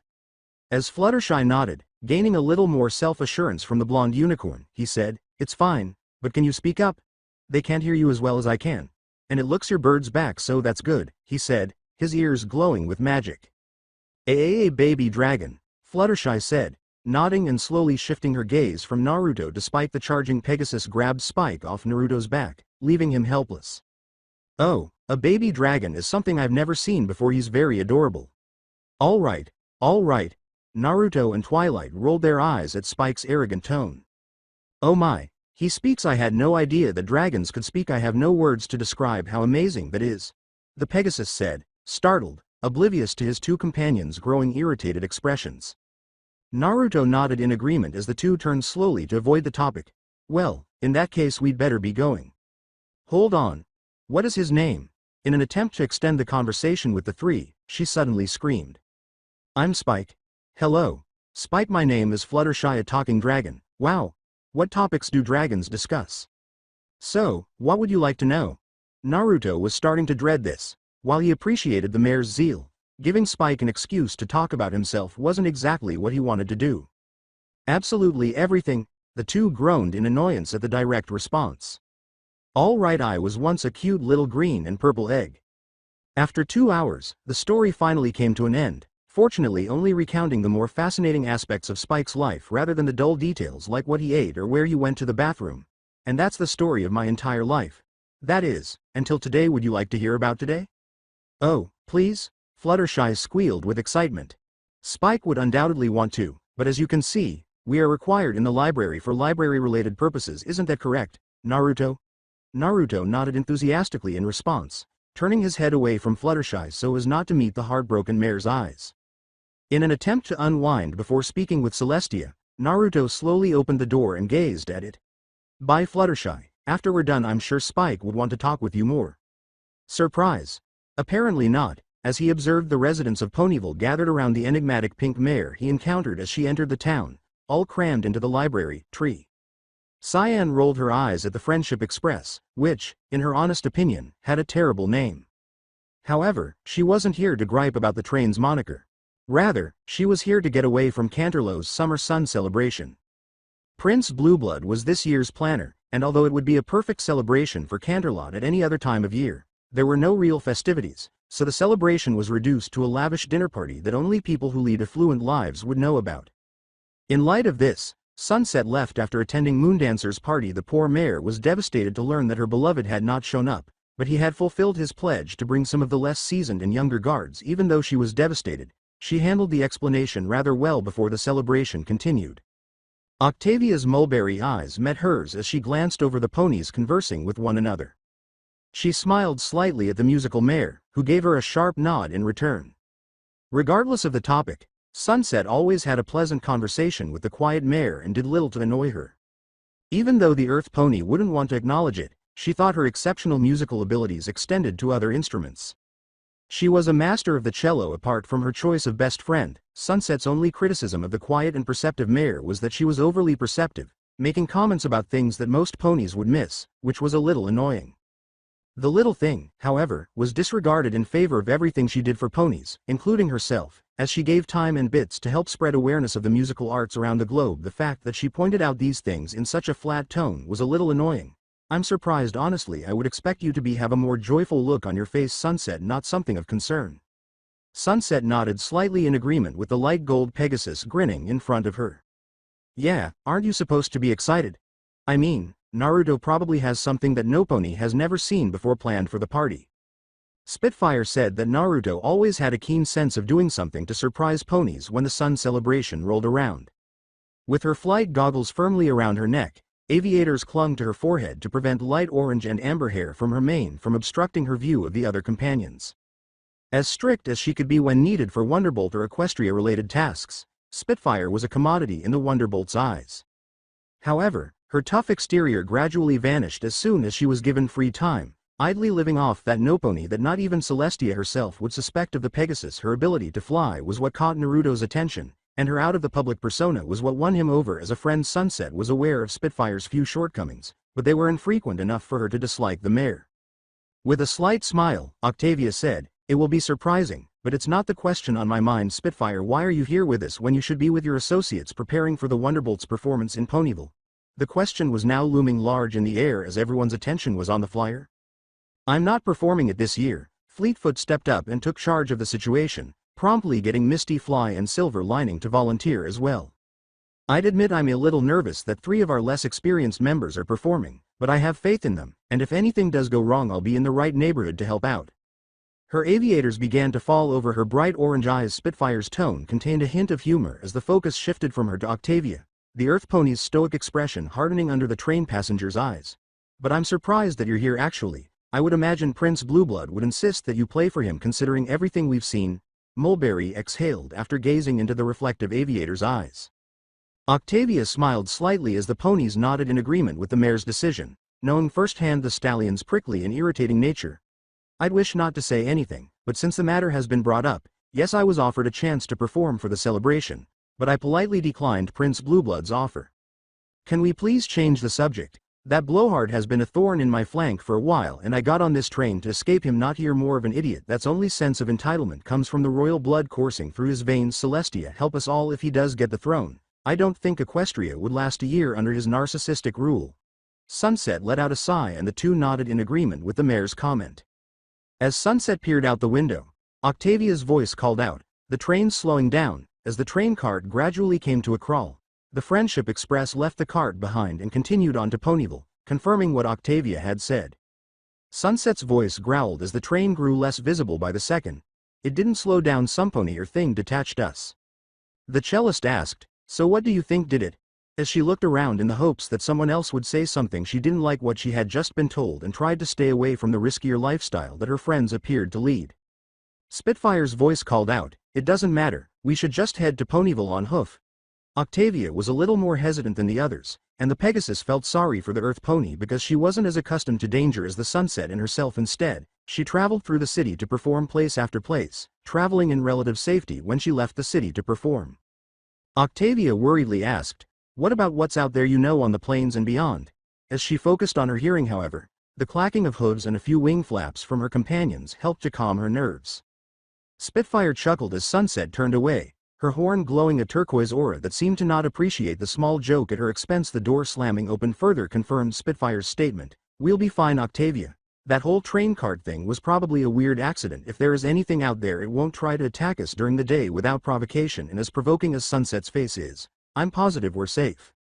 As the unicorn leapt out of the train cart, Octavia's tone softened and her fear gradually subsided. And during the night? She asked. As Spitfire left the cart and flew into the sky, Sunset's voice yelled, I'll burn them to a crisp.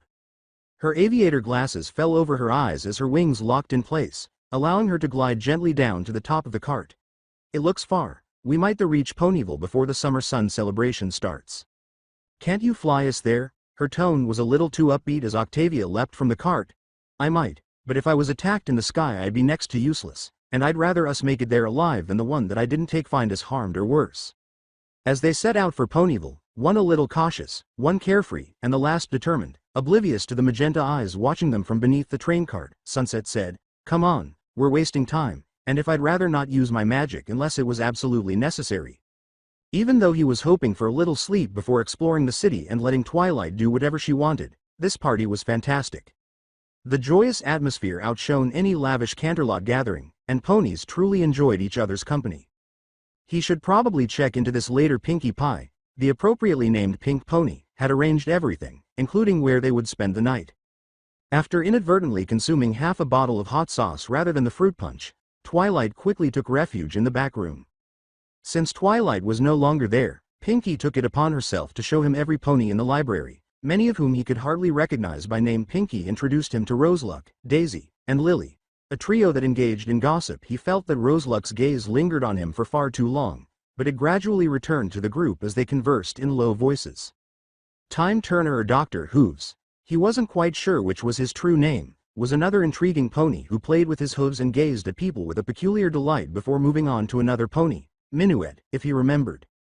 The blonde wasn't unaccustomed to Cloudchaser and Flitter's cool, slightly flirtatious behavior, but he was grateful that Pinkie Pie shoved him aside so he could greet the other guests. The last pony he recalled seeing was a bubbly Pegasus with a filly unicorn on her back. It was quite cute to watch her struggle to find the right words while the filly instantly corrected the Pegasus's sentences. If he remembered correctly, their names were Ditsy Doo and Dinky. When a few fillies passed under hoof, chatting and playing with one another, the others appeared to blend in. He missed the opportunity to have fun. Carefree. I must return here, he thought to himself, realizing that the only times Naruto could really relax were when he was not in Canterlot, letting his actions speak for themselves as he defeated enemies for either Equestria's benefit or his own. This was another issue that he would eventually have to deal with. Naruto was happy in Equestria, even going so far as to call it home. The issue was that he hadn't told Celestia this yet, instead going on mission after mission that deliberately destroyed his chances so he could stay. The idea slowly crept into his head that he would tell her after the celebration that he was finished looking for a way home, but for now he had a party to enjoy. With Rainbow Dash hovering over half of the standing crowd, observing some ponies and launching a playful dive bomb at a random pony, Naruto cut short the mayor's long, drawn-out speech as he surveyed the crowd of all the ponies he had yet to meet. Pinkie Pie was zipping back and forth, Applejack was talking to her siblings, and Fluttershy was hiding in a corner, anxiously avoiding anyone who approached her. Twilight looked anxious as she prepared to draw the curtain while staring up at Rarity from the balcony. The crowd fell silent as the horns announced the princess's arrival. Every pony held their breath as the curtains were drawn back to reveal the magnificent Princess Celestia. Naruto would smile warmly as she started her speech and then slip away for some much-needed rest, allowing the other ponies to meet the regal princess. Therefore, when he saw no pony standing behind the curtain as it was drawn, it made him feel very uneasy. Remain calm, every pony. There must be a reasonable explanation. Despite Mayor's best efforts to justify everything, there was no reasonable explanation. Unaware of how deeply Celestia took this incident personally, Pinkie Pie remarked in jest, ooh, I love guessing games. Is she hiding?" Rarity exclaimed, "She's gone," as the ponies let out a gasp and whispered to one another, stress in the air. "Ooh, she's good." Pinkie Pie continued to believe that this was a game, but his uneasiness was beginning to turn into discomfort as he realized that his beloved mentor had suffered an untimely death.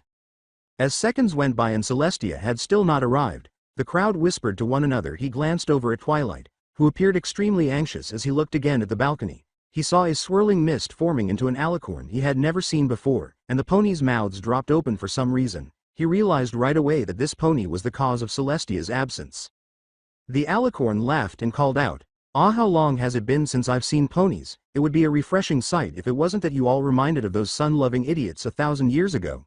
Her cat-like eyes crinkled with delight, and every pony felt a wave of despair. Naruto yelled, "Who are you?" As everyone else turned to face him, the playful and carefree demeanor had vanished, and in its place was an irate version of the blonde that the ponies were shocked to see.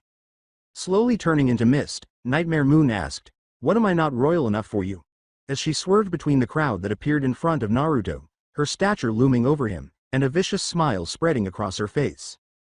Unfazed by the danger in front of him, Naruto glared up at the alicorn and asked, "I don't care what you are. Who are you, and where is Princess Celestia?" "Oh, this is rich. Some knave thinks he can make demands of me, aha. Nightmare Moons quickly came to an end when Naruto delivered a vicious uppercut. Slamming his hoof into her chin, the alicorn fell to the ground, and Naruto felt a tiny sense of satisfaction as he landed. As he felt two hooves slam into his stomach and tasted copper, he was sent flying backwards, crashing through the wall of the town hall and sprawling out in the street. "That takes care of one problem now, to find the princes," he said, the words catching in his throat as he cast a final spell before losing consciousness and finding himself almost alone in the streets. His horn was behaving instinctively. After she said, "Does any other barbarian wish to try to overthrow me? I'm sure that your head will find a lovely home on a pike." The crowd fell silent, all of them shaking their heads in unison as they gazed at her, wanting to be the first to defy the alicorn. As everyone looked at one another in an attempt to come up with a response to placate the enraged god, she eyed the crowd and asked, "So does my crown no longer count now that I have been imprisoned for 1,000 years? Did you not recall the legend? Did you not see the signs?" Twilight's voice stayed composed as she said, "I did, and I know who you are. You're the Mare in the moon. Nightmare Moon." While some ponies froze in fear and pleaded for this to be a terrible nightmare, others simply passed out at the sight of Nightmare Moon's menacing smile. "Then you all should know why I'm here. Then remember this day, little ponies, for it was your last from this moment forth. The night will last forever," she said, leaving all but one pony stunned as she ran off into the street. Her words reverberated with thunder. Naruto flanked her, interrupting her solitary thoughts. Twilight asked with a hint of worry in her voice, "I thought you were dead or at least knocked unconscious." Although she didn't particularly enjoy being around the stallion at any time, it didn't mean she wished the poor fellow dead. As they made their way to the library, Naruto remarked, "Really? That please shining armor hit me harder than that, and he's on our side." A small expression of surprise appeared on the blonde's face. "So what's the plan? What happened to smashing her face in?" His tone was a little higher as they entered the library, determined to resolve the crisis they had found themselves in, even if it meant dealing with one another. "That plan went out the window when I put everything into that first hit, magic and all to knock her ass out, so that mean plan B, which is something I'm sure you already thought of." He remained silent as Spike rushed into the library, his chest expanding with every breath, and he looked at the two of them with pistachio eyes that were clearly filled with panic and exhaustion. With his eyes on the verge of closing, the dragon trudged up the library's stairs without saying anything. "Spike, head upstairs. Naruto and myself can handle this. You get some rest." It only took a few moments for the dragon to go upstairs, and the minor concern vanished. "Check over the history of Equestrian, 1,000 years ago to precise. I'll check over here, Naruto." He complained as he obeyed Twilight's order because, to be honest, he had no idea where to start looking. "Yuha," he said listlessly as he skimmed through each book. His eyes full of boredom, he glanced at a book about daring do, whose cover seemed especially intriguing compared to the search at Hoof, but even that was only a brief respite as he skimmed another book. Twilight moaned as she rummaged through the bookshelves, flinging books from one shelf to another with her horn. The person who had previously been in charge of the library was obviously unaware of where the books should be placed. Elements, elements, elements. How can I stop Nightmare Moon without the elements of harmony? Fortunately, Rainbow Dash arrived with a defiant and prepared expression on her face, so he didn't have to respond to the question. With her eyes darting between the unicorns, Magenta imagined a confession bursting from the two under her watch. "And just what are the elements of harmony? And how did you know about Nightmare Moon? Huh? Are you a spy? What about you? Was that some spy plan to make us drop our guard?" she asked. "Whoa." She pulled Rainbow Dash back and looked at the two of them, her gaze falling on Applejack. With a slight smile on his face, Applejack rubbed the back of his head and his eyes softened. "Simmer down, Sally. They ain't no spy. Naruto here don't seem the type to hit no pony without a reason for it. But I'm sure she knows what's going on, don't you, Twilight?" Applejack asked, her eyes softening as she nodded and noticed Rarity, Fluttershy, and Pinkie Pie walking into the library. Twilight huffed as she addressed the 5 of the 6 ponies that were looking at her worriedly. "I read all about the prediction of Nightmare Moon. Some mysterious objects called the elements of harmony are the only things that can stop her, but I don't know what they are, where to find them. I don't even know what they do," Twilight said. The lone stallion said, "Didn't you just say they stopped Nightmare Moon? That sounds like a plan to me." Twilight was the only one who disagreed. Naruto looked again at the bookshelf, but he couldn't find anything of the sort. "First we need to find the book, which we have had no luck finding so far." Pinkie Pie said, "The Elements of Harmony, a reference guide." As everyone's attention turned to the vibrant pink mare, she proudly balanced the book on her nose. Twilight exclaimed, "How did you find that?" as Naruto muttered a little agreement, wondering how Pinkie Pie had discovered it so quickly. Pinkie Pie said in a sing-song voice, It was under E.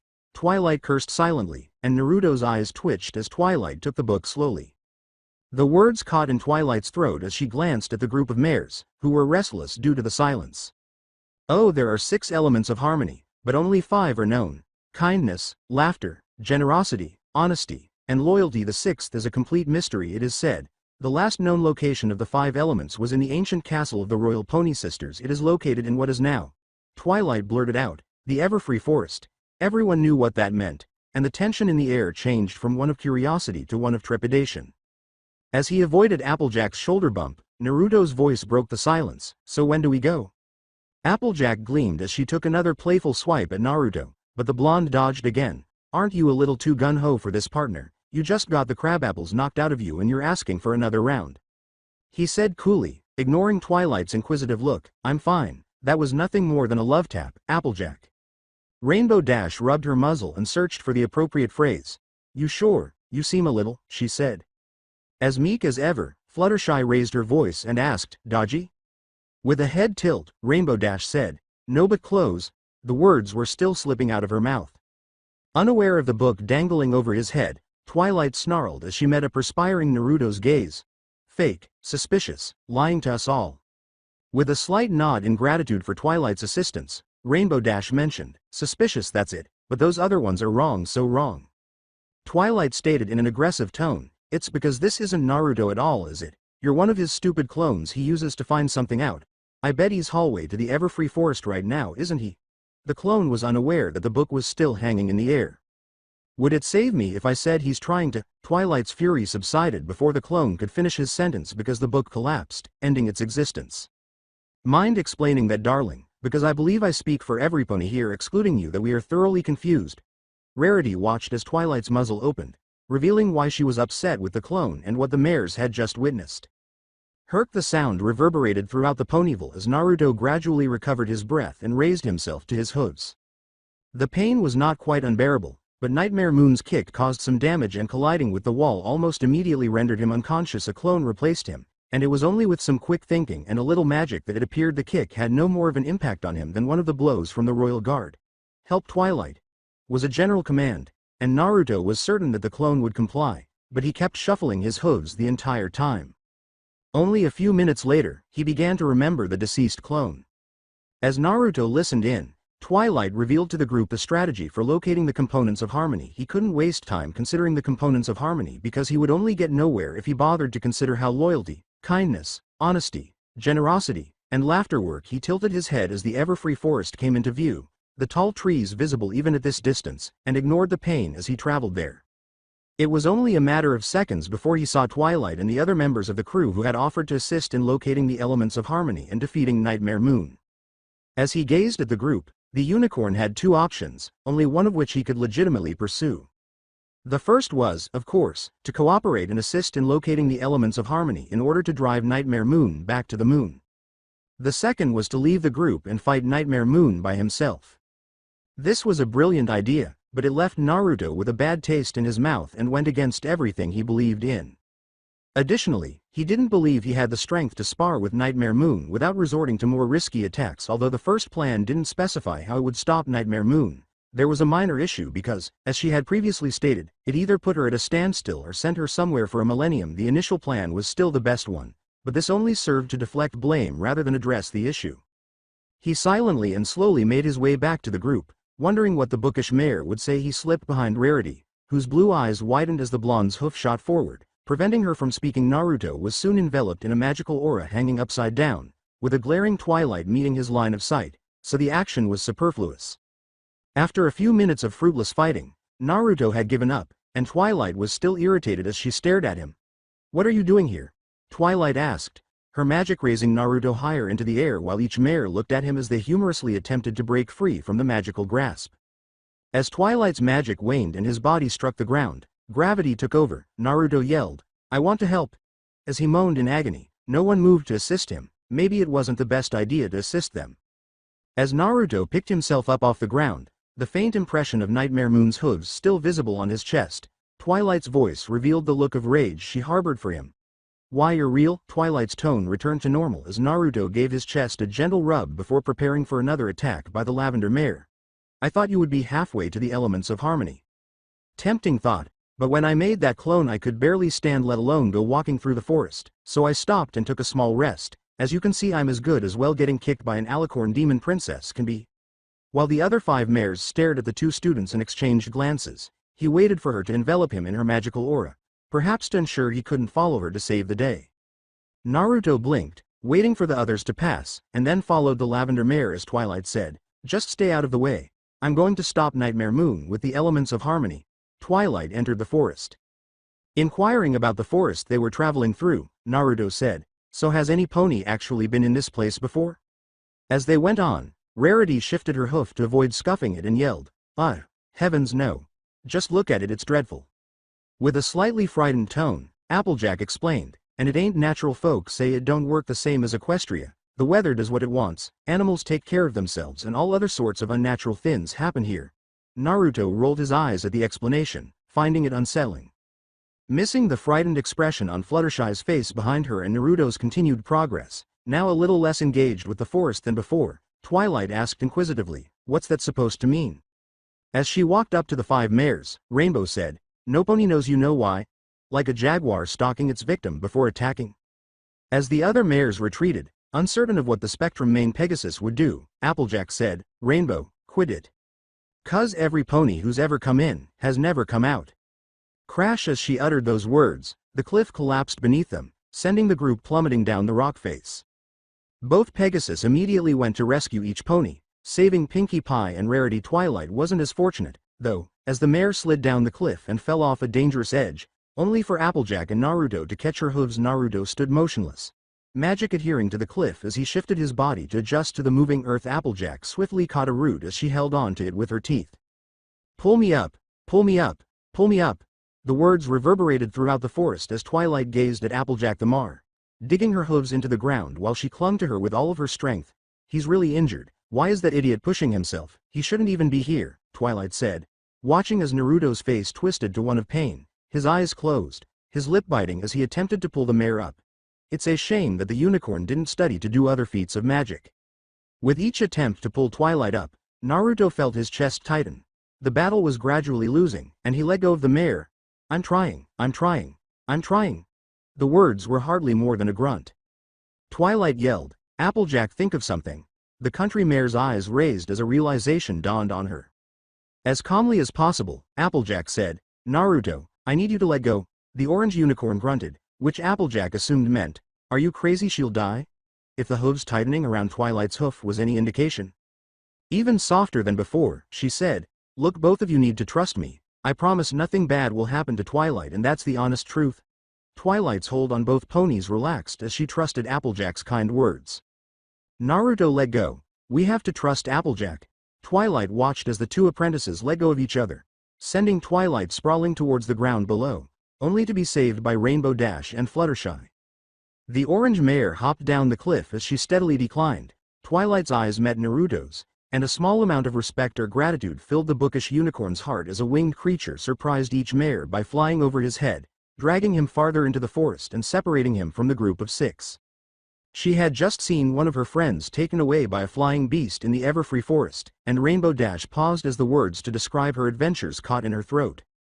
"We have to go after him," she yelled as Applejack and Rarity pinned the Pegasus to the ground, with Twilight standing in front of her with her back to her. As the scene played back to her in her mind, it felt like a kind of twisted dream, and she finally felt something like true respect for the unicorn because he did everything he could to save her, even when they had only a slight tolerance for one another. Applejack moaned as the Pegasus continued to struggle beneath the 2 mares, occasionally rising only to be pushed back down. Rainbow stopped for a mite. As the mares turned away, she yelled, "No, he's a friend, we don't abandon any pony." The Pegasus took off to the sky in search of Naruto, hoping to find a sign of her friend, only to be brought back down to the ground via magic. "I thought I saw him, so let me go," Rainbow yelled as she struggled against the magic, flapping her wings with all its might in an attempt to break free of the magical grip. As the Pegasus gradually resigned herself to believing Twilight's words, she spoke slowly, calmly, and deliberately, saying, "Rainbow Dash, stop. Naruto will meet us there. I wouldn't be surprised if he's using whatever has him as a method of transportation as we speak." The only thing truly preventing Fluttershy from acting like her longtime friend was her lack of bravery and skill to keep up with the beast in order to save Naruto. Are you sure? She asked nervously. As she assumed her most courageous stance, Rarity said boldly, you all saw how Naruto hit that beastly Nightmare Moon. He knocked the alicorn right off her hooves. If anything, I'm more concerned on how he's going to get to the castle than the actual beast. In any case, how will he reach the castle? Pinkie Pie raised the question that was still hanging in the air this time. Twilight spoke definitively as the group slowly nodded in agreement with the response she had obviously given them. If we get there first, Naruto knows a spell to find me. Celestia taught us each to find other in case something ever goes wrong or we need to see one another about something, and if not, I'm positive that Naruto will be there. So we meet him at the castle and everything will turn out to be as sweet as Granny Smith's sweet Zap apple jam. Applejack expressed sadness as the group gradually came to support the plan and trusted Naruto as a friend. Twilight reassured herself that this was the right thing to do and dispelled any doubts the five had by saying, "You're right, I promise everything will be fine." The three mares arrived in town much later than they had anticipated. Sunset, who was the least fit of the group, was given short rests. Wonderbolt readily agreed, stretching out her wings as she flew to the clouds to get rid of any feelings of unrest before returning to the duo with an even bigger smile on her face. The musical mare also begged that they were being followed because they could hear the occasional wing beat on the wind as they traveled, but Spitfire quickly dismissed it, claiming to adjust her wings occasionally in between their rest periods. As the group of ponies gathered in the center of town, their eyes glinting over the brightly painted buildings without a glance at one another, Spitfire's voice yelled, "Talk about a ghost town. So any idea what happened, because I have no clue." Sunset said, "I don't see anything, but they could still be where Princess Celestia is, you know, bask in her glory, get tongue-tied, the usual thing when ponies meet her for the first time." Her horn emitted a turquoise hue, lighting the area surrounding the three. Mulberry's eyes were fixed on one building, and she heard something that neither of her friends seemed to notice. If you listen closely, most of the townspeople are whimpering to each other. Her tone was more questioning as the two strained to hear whatever Octavia was hearing. Doesn't Nightmare Moon sound familiar? I'd say that Celestia's appearance had the opposite effect. Sunset, or something else might have happened. Nightmare Moon is the princess that controlled the moon before Celestia started doing it. She turned spiteful as every pony relished in the sun and turned into some sort of crazy monster. She refrained from mentioning that the Princess of the Sun used the elements of harmony to banish Nightmare Moon to the moon. Sunset was aware of the legend. In fact, it was one of her cliff notes when she was researching how to harness and become an element of harmony. Spitfire looked through her aviators, the reflective lenses concealing a worried expression, and said, "So what's that got to do with anything? It isn't like she came back or something." The mares nodded in agreement as they waited to hear what they were going to do to investigate the ghost town. "I would imagine so if the ponies that are talking to taken into account." Octavia's voice wavered as she glanced at Sunset, hoping that she would have a relaxed expression as if this whole thing were a huge hoax. "I suggest we split up and do something. I have a friend that visited town here, so I'm going to meet her, perhaps find out more about what happened in town. I believe I'll look for Fleetfoot. Silver Lining and Misty Fly ought to be nearby." As they gazed at the town hall, Spitfire confidently remarked, "I think I'll look for the guards after that." Sunset grunted at the straightforward plan. If she found the guards, then she imagined it wouldn't be too long before Spitfire found Princess Celestia, and doing that would most likely bring some sort of order to the town. Octavia's plan was decent as well if she could calm her friend, then with a little luck and some convincing the mayor could quell the whole town to actually do something in case Spitfire didn't find the regal alicorn. "I guess I'll find Naruto then." She ignored the small glances that the two mayors directed towards her, knowing that was the best thing she could do at the moment. Helping ponies wasn't something she was good at. Knowing him, if Nightmare Moon appeared, then he'd be right on her tail, if not trying to beat some sense into her. Spitfire nodded in agreement, a small grin forming on her face, "And I'm sure if anything else, she has a plan to stop this." The mares said no more as they parted ways, two trying to figure out what Sunset meant by she, and the last hoping that she could help the idiot stop something she could barely imagine in her wildest dreams happening. But all of them were still unaware of the tag along following them since the train cart. As he was carried into the sky, Naruto's hooves made contact with Scales in a desperate attempt to make an opening to fall into the forest below, but the creature was unfazed by his efforts, and as they passed over more trees, his thrashing had slowed, and his eyes traveled upwards to find a black leather-like wing flapping at a rhythmic pace as the unicorn flew towards its intended destination. Four jagged hooked claws were atop of the wings, and each digit flexed with every bead of his wing. Green scales covered the parts of the body that the blonde could see, and the underside was a soft cream color, making it obvious that the creature was a dragon, though the blonde couldn't correctly identify it. The blonde had a glimpse of what the dragon creature wanted from him as spots started to appear in his vision. His horn's aura grew brighter as he watched them pass over a large stream, a purple sea serpent of some kind wailing about something as the water grew dangerously violent, waves crashing against one another, and what could have been a decent escape route now seemed almost as dangerous as the creature carrying him to almost certain doom. A snarl erupted from his captor. The tail tightened even more around him as he gasped for more air. A bolt of magic shot upwards and ripped into the dragon-like creature's leather wing, causing the monster's tail grip to slacken as the hue died off and the threat of a big attack by its prey to disappear. The beast would soon regret this oversight. Naruto's position was slightly improved as clones came to life after the bolt of magic, popping one by one as he hopped from one to another to land on the ground, his body protesting the entire time. It was a matter of seconds and 4 clones before he hit the ground, and as soon as all 4 hooves hit he took to running. Naruto didn't need to waste time fighting with the creature desperately trying to right itself in the air, yet. It wasn't until he was atop a bridge that he slowed his pace, a castle easily visible on the other side. He made it to the castle of the 2 sisters. Now all he had to do was wait for the rest to arrive and finish what essentially started the battle with Nightmare Moon. The ground erupted with a thud as the bridge shook dangerously as it hung so low, almost dipping into the eerie mist below. Blonde was sure that he would have dropped if not for the coating of magic that surrounded his hooves. The rocking slowly stopped as Naruto turned around, his eyes falling on the beast that had held him captive not just moments ago. Its head was that of a dragon, 2 beady black eyes staring so intently at him, whether in silent rage or something more akin to wariness the blonde wouldn't know. What he did know was that it was a worm, a lesser dragon that posed only a little threat because of the injured state he was in. He had no doubt that he could defeat the beast and look through the castle for the elements of harmony. All right, so it's not the best place to fight, but come on, you bucking blob. The words held no effect other than to psyche himself up as the beast let out a war cry of its own, its claws grasping onto each plank of the bridge in a dangerous charge at the blonde.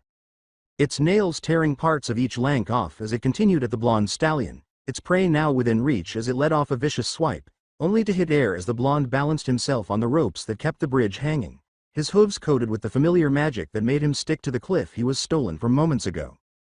He wasted no time in delivering his own blow as his hoof connected with its scaly hide. The blow was a glancing one as the worm jerked his head back, letting out another dangerous swipe as the blonde quickly ducked under the bridge, the magic holding tightly to it as gravity pulled on him, and the briefest of glimpses past the mist caught his eyes. A rocky traverse meant certain death if he was to fall below, the pain now ever present in his chest as the battle had reached a small break for the time being. He quickly adjusted himself as the bridge started rocking once again, the worm above him rocking the bridge dangerously as they delayed the dangerous fight. The worm's eyes desperately searching for his prey, unaware of the stallion slowly making his way to the opposite side of the bridge, and the stallion unaware of the change the wyvern itself was going through. As silent as a ninja, Naruto made his way to the end of the bridge, standing on level ground, the WYRM now blocking the route to enter the ruined castle. Its wing lifted into the air as a crackle of energy shot off from Naruto's horn, ripping through the third talon. A shriek came from his opponent as blood spurted from where its missing appendage used to be. Its head snapping at Naruto as it mouthed, a bullet of fire erupting from its mouth in rage, the shot going wide as it scorched a tree. "You're not supposed to do that." The words probably meant nothing to the WYRM, its tongue now hanging loosely above its dagger-like teeth, but it was resolute in Naruto's mind. Perhaps there was a lot more to the Everfree Forest than he originally thought. The moment Naruto's eyes left the beast, he sensed that something was wrong. His opponent was nowhere to be found, so he looked up, hoping to see his missing enemy in the sky making a desperate lunge at him. Naruto gasped for air as he rolled on the ground once more, his quick thinking saving him from being killed by the monstrous creature. What the hell, this thing was a raving lunatic just moments before we started fighting. What changed now? He thought to himself as he rolled away from the injured claw, severed the wing now hanging limply, and screamed in terror. A sickening crack caught his attention, his head snapping to attention as the beast charged at him again, its wing hanging limply, its body being pulled forward by the strength of his left wing alone, and he said nothing as he inched his way back onto the bridge, putting distance between the two of them, another ball of fire passing him, slamming into the rocky wall, the flames disappearing into the crevice below. He ignored the shriek of rage as the WYRM roared at him, a volley of fireballs passing him, missing the bridge, and effectively missing him as he was now an eighth of the way from leaving the bridge, one step closer to entering the castle. The worm's limp wing cut one of the thin ropes that held the bridge, and it rocked with a dangerous sway that was more dangerous than before. Naruto bit his lip as the pain jolted through his body, realizing that the time for holding back had long since passed, and that if this WYRM wanted to fight to the death, he would now reluctantly comply. The sound of bones breaking reverberated through the two fighters, and the WYRM shrieked in pain. Flailing about its broken talons, the worm's eyes held the slightest of murderous intent, and Naruto quickly got up the blonde's eyes with the slightest of intent. The effect was imminent as the bridge fell. Naruto channeled magic to his hooves. It swung into the cliff face as the effect sent jolts through his bones. The WYRM wasn't as rather unfortunate. The lesser dragon, now subject to gravity, was impaled by the jagged rocks below. A sick squelch rang through the blonde's ears as the WYRM gave out a painful shriek. Even Naruto felt a small tinge of pain as it croaked out its wails, a weird blue mist erupting from its mouth with each wail it made. He took one last loo at the WYRM before continuing his journey to the top of the cliff. It wasn't long before reaching the top, the castle of the two sisters now unapproachable unless he dared to venture down into the rocky crevice below, and he didn't dare to in his condition. He took one last glance at the wailing WYRM. It was barely noticeable thanks to the shifting mist, and so with a quick act of mercy a bolt shot through his horn, impaling the creature as it slumped over dead. This wasn't the first creature he killed, but it never got easier, and it was something that was going to haunt his dreams later on, or so he thought as exhaustion settled in, and something seeped into the few scratches he had from the altercation. The battle now over, and the pain he ignored kicked in as he dropped to the ground, facing another trial that he hadn't faced in 3 long years.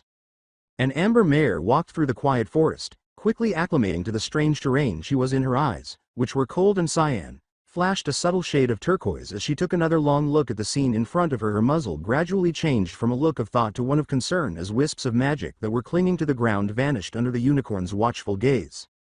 Sunset's tone was a somber, accepting one as her horn lit up, searching for her best friend once more. Her horn hummed with magical energy as multiple signatures flooded the unicorn's mind, riddling her thoughts as she slowly distinguished the signatures, ignoring the unfamiliar ones and honing on the familiar ones. Sunset's face slowly formed a grimace of satisfaction as she found a group of ponies, 7 to be exact, not more than a mile or 2 away from the mare, barely avoiding the distance at which she could sense anything magical. A small thought of humility made her thankful that her skill with this particular spell went as far as it did, because if this was the extent of Nightmare Moon's power, she was partially relieved that she wasn't here for her arrival. However, there was one thing she couldn't pinpoint. The signature she felt nearly made her knees buckle at the sheer magnitude of magical energy wafting off the power, and it didn't take a genius to figure out who owned the amount of magic. It was the one everyone was wanting to defeat, Nightmare Moon. With a flash of turquoise, Sunset returned her focus to the group of ponies, which had not yet moved since she had focused on them. This was a somewhat unsettling situation, but she was confident that it could be swiftly resolved with her help, and that was sufficient for the mare. A figure emerged from the bushes with an angry expression on her face, as the gem she had purchased to shield her from prying magical eyes was now useless because she couldn't keep up with her target. "I'm so going back to base. That idiot can deal with this himself." Cerulean eyes opened to a familiar sight as he picked himself up off the ground, daylight petering down on his body as he assessed the situation, and the more he assessed, the more he lost himself in the familiarity, the sight, the smell, even the air held a sense of purpose as Naruto righted himself. "This isn't right." The words meant little to the scenery as the ponies went about their day, ignoring the outburst as if he didn't exist. His face slowly formed to a grimace as his eyes shifted to his left. A charming little wooden stand stood out as fond memories of the place slowly centered itself in the blonde's head. It was his favorite place to eat at Ichiraku Ramen, and the sight alone brought tears to his eyes. He didn't even notice that he was ducking his head behind the curtain flaps as Naruto watched in horrified fascination that his home had changed so much and yet so little. His hooves advanced as the blonde lost himself down memory lane, the faint aroma of broth simmering to entice customers to spend their well-deserved cash in the small establishment. A hearty laugh from Tucci, and a scolding tone erupted from one Ayame Ichiraku. "Naruto, welcome to Ichiraku's Ramen. What can I get you?"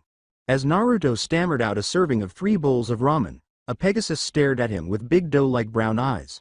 Her wings holding a pad and paper, she gave him a curt smile before vanishing behind the counter, clearly ordering him to get his meal. Naruto didn't know if it was a wave of nostalgia or if he had actually died and this was his own personal heaven, but for the moment he didn't mind the horrible mashup of his 2 distinct lives. When Naruto froze in place, a familiar voice called out, "I'm telling you, I saw him come in here, Kakashi-sensei." A scarlet earth pony with bubblegum pink hair burst through the flaps, and green eyes peered down at Naruto with a tiny smile before she yelled to the rest of the crew, "TCH, Leave it to Sunset to leave you for a second and lose you. And I thought she was the competent one between the two of you.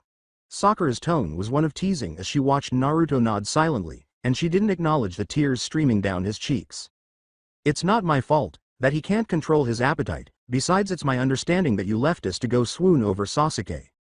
An agitated unicorn gripped as she passed through the flaps, and as the unicorn sat down next to Naruto, the scowl of judgment that Naruto had described quickly gave way to a much softer face.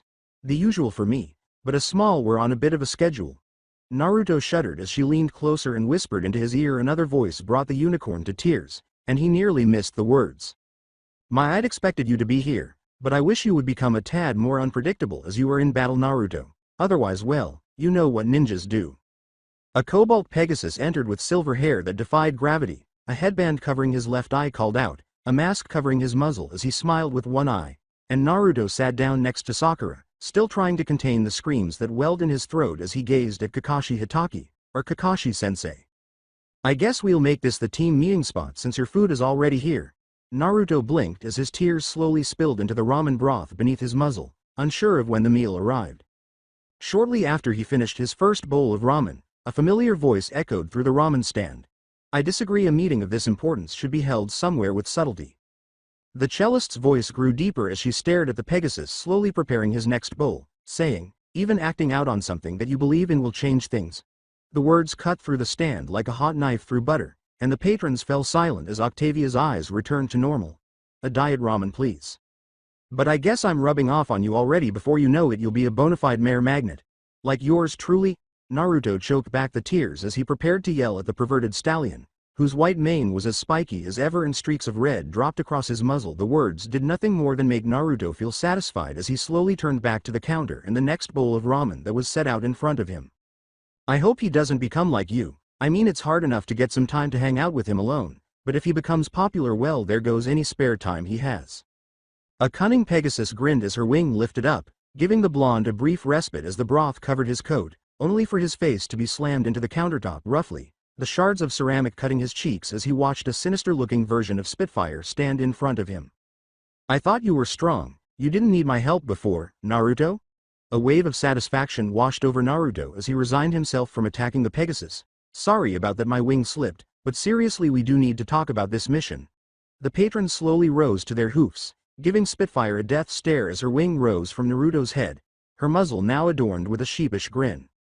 What's the mission? With a curious tone, Naruto inquired. As he entered the establishment, a dark navy blue Pegasus scoffed, his cold onyx eyes holding a look of intent as Naruto's head almost broke off at how quickly he turned to see the owner of the voice. The effect was immediate, as Sasuke gave Naruto a familiar grin, not suspecting that his ally would actually attack him. The blonde tackled him to the ground, his horn glimmering with a dangerous gleam, wiping the smirk from Sasuke's face as the customers stood up, all prepared to stop Naruto if necessary. He choked out. Why did you go to him? Damn you. Answer me or I swear to Celestia I'll end you. The words frothed from Naruto's mouth as the Uchiha turned pale under his stronghold. Naruto glared at Sasuke, his eyes shifting to the group as the Sharingan replaced his onyx-colored eyes. Another voice, unfamiliar to the blonde, called out, he won't tell you the truth. He held Sasuke tightly as the blonde's eyes narrowed and a blast of magic crashed into his head, effectively ending his life. More blue mist poured out from Sasuke's dead body this time, before the mist swirled and dissipated, leaving a bewildered Naruto staring at the crumbling ground. What's going on? He yelled, not sure if it was a dream or the real thing.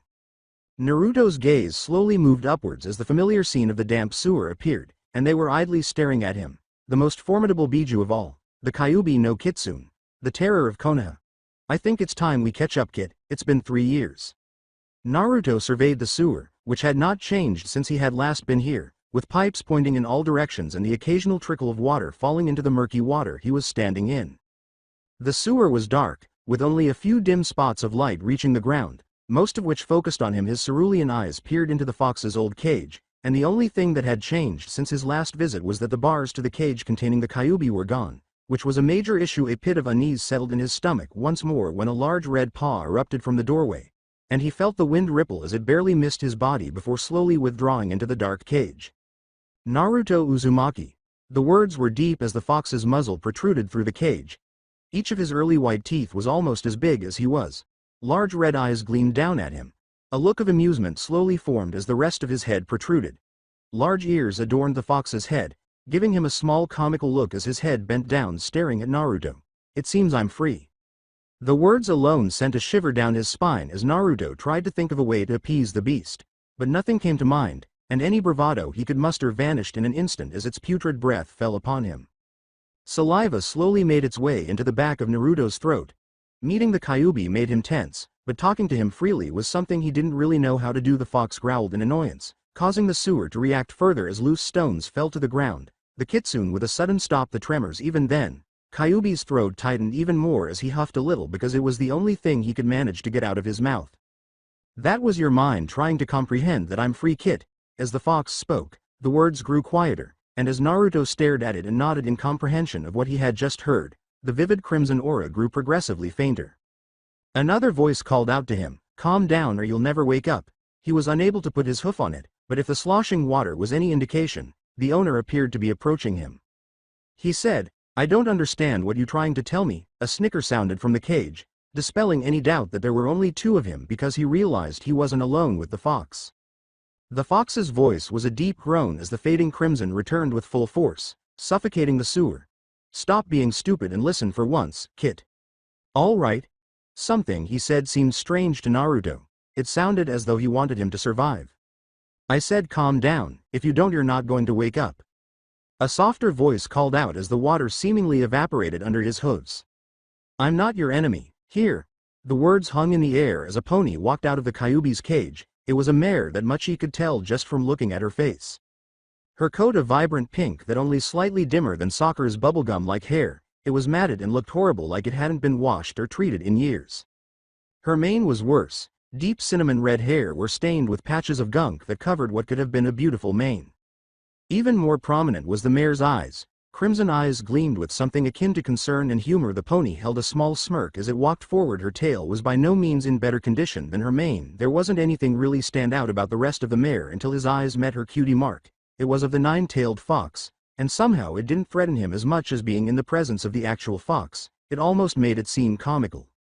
"Who are you?" The curiosity he had for the mare was evident in his voice. With a voice as warm as a soft breeze, she said, "My name is Kurama. I'm what you'd call an avatar for the Kyuubi, so you don't collapse your mind and we can talk to each other as equals. But that isn't why I'm here. I need to talk to you about the Kyuubi."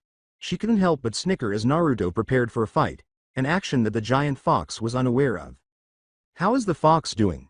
Being around the fox was nearly intolerable, but she was different, and Naruto was certain that he could defeat her if necessary. His voice was tense as he applied pressure to the back of his hooves, ready to slam into the mare at any time. "We all know what happened. You died and were set here, but what you didn't know was that the fox came with you." Kurama barely resisted the urge to slap the taste out of Naruto's mouth as he rolled his eyes at her. "Sadly, the seal didn't apply here since you technically died, so as brief as I can put it, the Kyuubi, while free of the cage, isn't able to roam around in the outside world without dying rather quickly."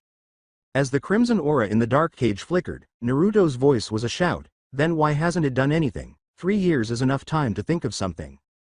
"Because it has been recovering. The Kyuubi's body was made entirely of chakra, whereas you were initially flesh and blood with a chakra circulatory system. So the transition from chakra to magic has been quite painful." Naruto's posture relaxed, and as they gazed at one another, there was a tiny sense of relief. So he's stuck here able to look at old memories and do nothing more than look at memories, and hope for some more entertainment. How does that relate to me? As Naruto turned to face Kurama, a smirk appeared on the mare's face, and the words seemed rather icy to him. "He's trying to negotiate with Naruto. We are both certain that you will encounter more foes like this one, which will call for additional magic, because the Kyuubi can't really exist outside of your body. Thus, in a manner akin to your prior agreement with him, the Kyuubi will return your magic if you let it experience what you do, which is basically taste, touch, sight, hearing, and smell." Naruto rubbed the back of his head with his hoof and said, "I don't see why I should." He didn't see any real reason to assist the fox, especially since he was aware of what the fox was capable of doing with that energy.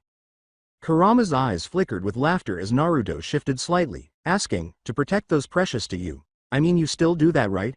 Just think on it, and if you do decide to agree to our deal, just say these 2 words out loud: I accept." With his cerulean eyes fixed on Kurama's crimson eyes, Naruto stared down at him until he completely vanished without saying anything. Kurama said, "I think that went rather well, don't you?" as two more figures approached her with daggers in their eyes. I'm sure you'll accept now. All we have to do is wait. Cyan eyes stared back with relief and a hint of rage, while cerulean eyes blinked in bewilderment. Sunset looked away, concealing any signs of her worry. Do you know how bucking worried about you I was? I thought you were dead when I first saw you. Sunset's voice was a barely controlled yell.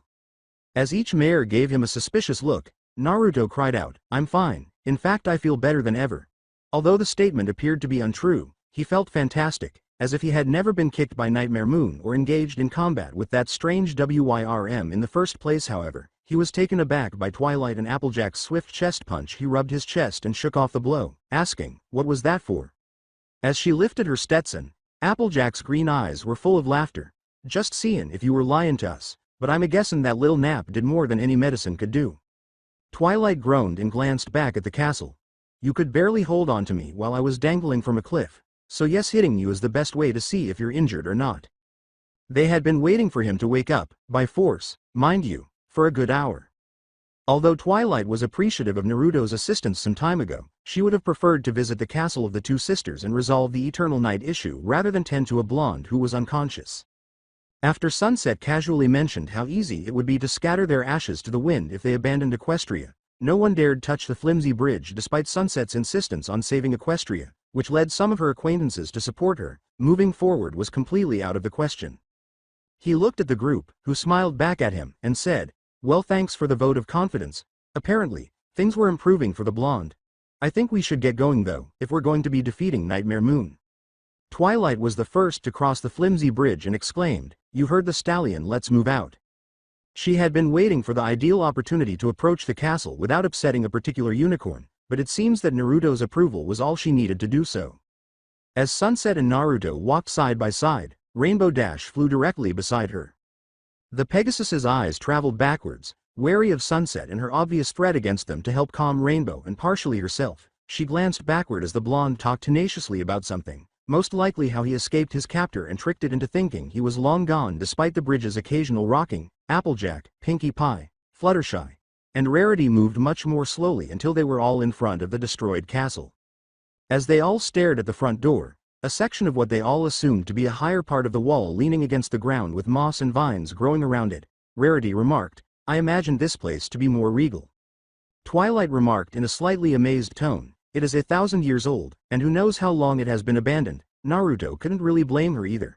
There was something about this castle that was breathtaking. Maybe it was the elements of harmony living inside the structure, or maybe it was because this is where it all started. He wasn't sure what to say, but for some reason, he knew they should all be here like moths drawn to the flame. As 7 pairs of eyes focused on her, Sunset remarked, we should be careful when we get inside. The mares continued to gaze at her as she watched Naruto gently open the door by himself. I'm serious, it's pretty obvious that she's in the area or already here, so don't split up unless we have to. What? The mares nodded in agreement, with Fluttershy nodding a little more reluctantly than the others, and Rainbow Dash snarled, that's the nicest thing I've heard you say since you joined up with us. Since Sunset joined them, they had been called idiots and other derogatory names she didn't want to mention. They had also witnessed a sea serpent that was almost killed by boiling, but was saved by Rarity, and the mayor had threatened to burn them all down multiple times. In fact, the spectrum-maned Pegasus wasn't quite sure why Naruto hung around with such a sourpuss. She still wasn't sure. Naruto huffed and shook his head at Sunset's glare at the group, asking why his friends couldn't get along the way he wanted them to. Doors open, Twilight entered the building first, then the rest of her group, with Sunset remaining behind and casting a chilly glance at the floor. A tiny smile appeared on her lips as he reprimanded her, saying, they aren't too bad once you get used to Twilight. Naruto was happy that he had taken the time to become friends with her because it was during these moments that he truly witnessed Sunset.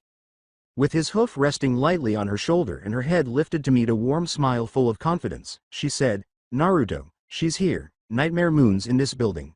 Her words carried just the tiniest hint of caution. Naruto smiled as he said, then it's good that we don't have to look for her, because I want to finish what I started. The first round he had with Nightmare Moon went in her favor because he let his guard down, believing she would be defeated with a single blow this time. He wasn't going to make the same mistake. So you're not scared at all? Sunset refused to acknowledge that she had even the slightest fear when confronting the alicorn. If everything went according to plan, she might become an actual element of harmony by tonight. He said calmly as Sunset accepted the response, which was likely related to the earlier fight to the death. I was at first, but something came up and made this seem a little less scary than before. Celestia wanted to see this sunset, and it was kind of funny that they had to work on something this big and their mentor missed it. I know we can do this, Sunset. I don't think anything could stop us if Twilight, yourself, and I worked together. As the two hurried in one after the other, Twilight yelled, Naruto and Sunset, come in here, you have to see this. Mother Nature was growing wildly in one corner of the room where the moon shone brightly. The pedestal in front of them was concerning, though, as neither of them had ever seen it before at the same time. They were aware that everything branching out from it was a component of harmony. Twilight's words reverberated throughout the room as each mare who had been observing the strange object before placed an element on the ground in front of Twilight. See, we found it. We honestly found it. Now we can save Equestria and put everything back to normal. As the pony looked at each other, unsure of what to do, Pinkie Pie expressed concern, saying, 1, 2, 3, 4, 5 Twilight, there's only 5 here. Fluttershy said, so what now, if you don't mind me asking? Everyone turned to face Twilight, who was absorbed in the objects and oblivious to her surroundings. The statement was made more to reassure herself that this was the right thing to do than to quench every pony's curiosity. The book says that once all 5 elements are present, a spark will cause the last element to appear. As Naruto and Sunset walked by, their gazes fixed on the elements in question, Applejack complained, well, what in the hay is that supposed to mean? I don't know, but I have an idea. As they prepared to use their magic to envelop the elements of harmony, Naruto had the same thought. As the voice of reason, Applejack said, come on y'all, I think it's best if we leave Twilight with the princess's other students and let them figure out how these here elements work. To the surprise of Celestia's students, the orbs slowly rose and spun rapidly, forming a small twister, which the 3 of them immediately dove in before they lost the keys to their victory, leaving the mares alone to think about what had happened to their friend in Sunset. With Nightmare Moon in front of them and the elements of harmony directly beneath her, they all landed on their hooves and stared across the room without saying anything. Her cat-like eyes stared at the 3 of them, sending shivers down their spines. Her wispy hair shot towards them, forming a sneer. Only Sunset's quick thinking saved them, as they disappeared in an instant, all 3 of them appearing farther away from the evil alicorn. Sunset caught Nightmare Moon's attention, especially her cutie mark, as the mare shook off the color patches that threatened to obscure her vision. Her horn blasted a beam of magic in an attempt to impale one of the 3 as they stood together. I thought it not possible for a unicorn to attain a mark of the sun. No matter, you 3 will die here. Another burst of light illuminated the room, and Naruto's hoof crashed down on the unicorn. As he unleashed another hoof and dealt blow after blow to a prone Nightmare Moon, Naruto showed no signs of sadness. As he attempted to fuse her skull with the ground, his back hooves crashed into her teeth. A beam of magic blasted forward, piercing the roof above where he had been standing, and he sighed in relief as Twilight's magic threw him off the alicorn. Naruto could only crack his neck as he gestured for the 2 of them to locate the elements while he cared for the moon's mare, but they ignored him and concentrated on assisting Naruto in rendering Nightmare Moon helpless or dead. When she opened her mouth to show the damage Naruto had just done to the mare's teeth, it was depressing to see that she had only the smallest amount of blood dripping from her mouth. Almost all of the teeth that were initially visible were broken and would require repair if she were to defeat them tonight.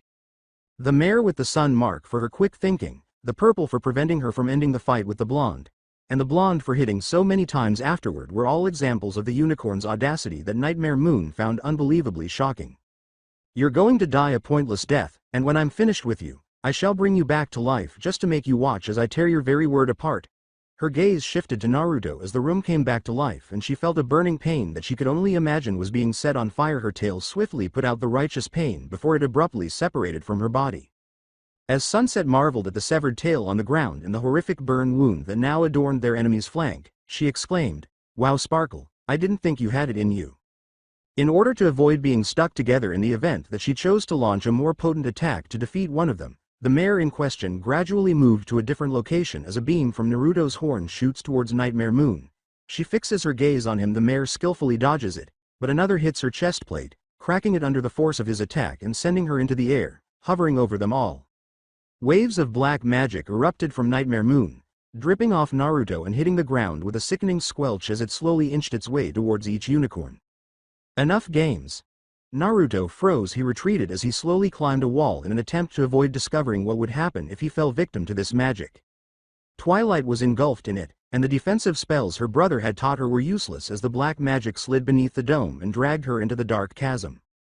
All he could do was grit his teeth. Sunset fared only marginally better, sending wave after wave of fireballs that evaporated the strange magic as quickly as it pursued her. The only things that ultimately defeated her were exhaustion and the magic's unrelenting nature. As he retreated farther, he missed the lack of muck that encircled him and swiftly dragged him down to a dark abyss, feeling his hoof grow cold. The blonde may have overshadowed his vision of his greatest desire, but she would use his nightmares against him and his ragtag group of friends. Nightmare Moon laughed as the three fell into the depths of her dream magic. She used her dark magic to pull the three figures out of the black abyss, their bodies now unconscious, and she dropped in front of the one that had caused her the most trouble. Her wings flapped triumphantly once more, her cat-like eyes widened at the indication, and she stabbed down into Naruto's chest with a brightly glowing horn that didn't even break his skin. Twilight and Sunset were set free from their own terrifying dreams when the annoying stallion smiled as a bolt of magic struck her forehead and she sent a bolt of her own magic into his chest. They both flew backwards into the wall, creating a crack in it that resembled a spiderweb. Naruto remained silent as he got himself up off the ground. He could hear his ribs cracking from the blast, and his back was hurting from hitting the wall so hard. The blonde was thankful that she was a little unprepared, so it didn't do nearly as much damage as it could have. "You give up yet?" he choked as he approached his friends, a drop or two dripping from his mouth as he felt the coppery taste of blood fill his mouth. Twilight and Sunset's shell-shock expression soon faded as one unleashed a torrent of flames that engulfed Nightmare Moon and the other crept closer to the weather. A charred Nightmare Moon clutching a battered Sunset with her mane by her throat was struck by a backlash of magic as Naruto and Twilight stared at the stone objects, allowing whatever magic they could summon to seep into the 5 stones. Sunset released another torrent of flame to free herself, but Nightmare Moon's hoof crashed into her body, sending her flying into a recovering Naruto and Twilight. Her hooves sent off a powerful shockwave that destroyed any chance of ending the fight at that precise moment. Her sneer gradually disappeared from her face as she observed all 3 of her opponents getting up off the ground. "Does that answer your question?" she asked. She pursed her lips as she waited for them to rise, hoping to witness the desperation of Celestia's 3 as she killed them, but not before responding to her question. "At first this was amusing, then it got infuriating. Now I'm wondering if you even know what you're trying to do. Do you think you could possibly beat me with your only chance of victory now lying in shambles?" she said. Sunset leaned against Naruto's left side and said, "What we're trying to do is beat your fucking flank, and I seriously can't wait to see you burn." Blood was dripping from her mouth as her horn lit up and the temperature around Nightmare Moon increased. With one eye closed and leaning against Naruto's right side, Twilight said, "I don't know if we can, but if these 2 idiots think it's possible, well, who am I to argue against the ruling majority?" She looked at all 3 of them, breathing heavily as she lit up her horn, the air around the alicorn growing unstable. His words were hardly audible as he spat the bile and blood that were starting to form in the back of his throat. "But you don't care about that, right? You want to know why we won't give up, don't you?" Not noticing the glimmer of magic that erupted from the broken elements, Naruto shifted as he felt the magic envelop his horn and sent the fastest and largest bolt he could towards Nightmare Moon. "It's because all 3 of us knows what's at stake, and I can't let these 2 my friends die here, nor any of my other friends across Equestria. That's why I won't lose here." The door to Celestia's abandoned room was blown off its hinges, every wall was cracked, and some of the roof crashed into the floor as soon as her magical hair intervened to deflect the blow. This massive explosion sent all 3 of them flying backwards. As Naruto lay on top of Sunset, the smoke billowed out of the room, and he eyed the smoking crater where Nightmare Moon had once been. At this point, he was unable to move. "Did we get her?" Twilight reached her hooves, which were remarkably the least damaged of the 3, and he wished he could ask the question out loud. With her left eye still closed, she gazed into the crater, keeping her focus on whatever might come their way as the smoke cleared. A sight that no one could comprehend appeared in front of the 3 of them. The fact that Nightmare Moon was standing in front of them unharmed made it impossible for them to hit her with so little, and that caused her more harm than when they used all of their strength in a final strike. "Oh, the looks on your faces are just priceless. You thought that gambit would work, didn't you? I mean, if you did that before I started taking you all seriously, I'm sure it would have rightly killed me. But I learned a valuable trick from you, Orange One, to harden my body, and it worked perfectly. So now I believe it's time we close the curtain on this little charade of a fight." She started to move forward, but Twilight's horn erupted with magic, stopping her. As the sound of hooves clacking against stone erupted throughout the room, different voices yelled, "Don't worry, Twilight, we're coming." Twilight gasped as she recalled the events of the previous evening and realized how the elements were meant to function. "I get it now, I understand it." As the pieces of the elements of harmony responded to Twilight's yell, Nightmare Moon retreated, not believing what she was witnessing, and said, "You think you can destroy the elements of harmony just like that? Well, you're wrong, because the spirits of the elements of harmony are right here." As Twilight discussed the elements and what each pony stood for, the mares came into the room one by one. Looking at the 6 in front of her, Nightmare Moon cried out, "You still don't have the 6th element. The spark didn't work. This couldn't be fair." But it did. A different kind of spark I felt at the very moment I realized how happy I was to hear you all, to see you all, how much I cared about you all. The spark ignited inside me when I realized that you all are my friends. You see, Nightmare Moon, when those elements are ignited by the spark that resides in the heart of us all, it creates the 6th element. The element of magic.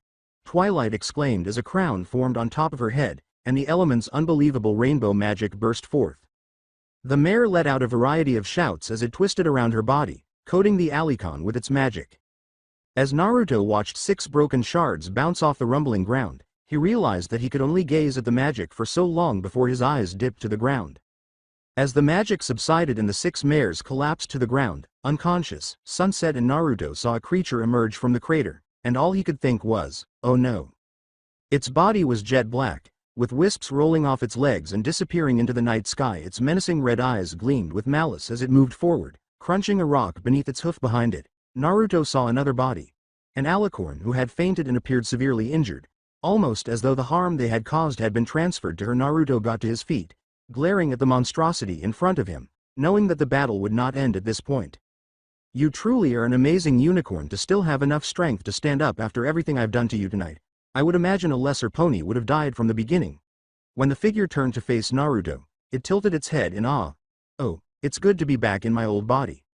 Without uttering a word, Naruto stumbled forward, his eyes glaring down at his opponent as he frantically drew from his magic reserves in an attempt to avoid using the fox inside of him. Naruto remained silent as all the ponies started to awaken, their eyes fixed on the shambling Naruto as he approached the wisp-like foe. "What, you honestly think you can defeat me? Oh, the trouble you're in for." They all watched in despair as Naruto struggled to stand up, Sunset mentally reliving the entire incident as he raised his hoof to slam into the target, only to have his body pass through him and send him crashing into the ground. The creature turned its back on Naruto, knowing that its task was completed, and grinned as it cocked its front left leg back and kicked him into the air, sending him crashing into the defeated alicorn. "Oh, you fell. Well, since you're not in a rush to get up, let me help you to your feet."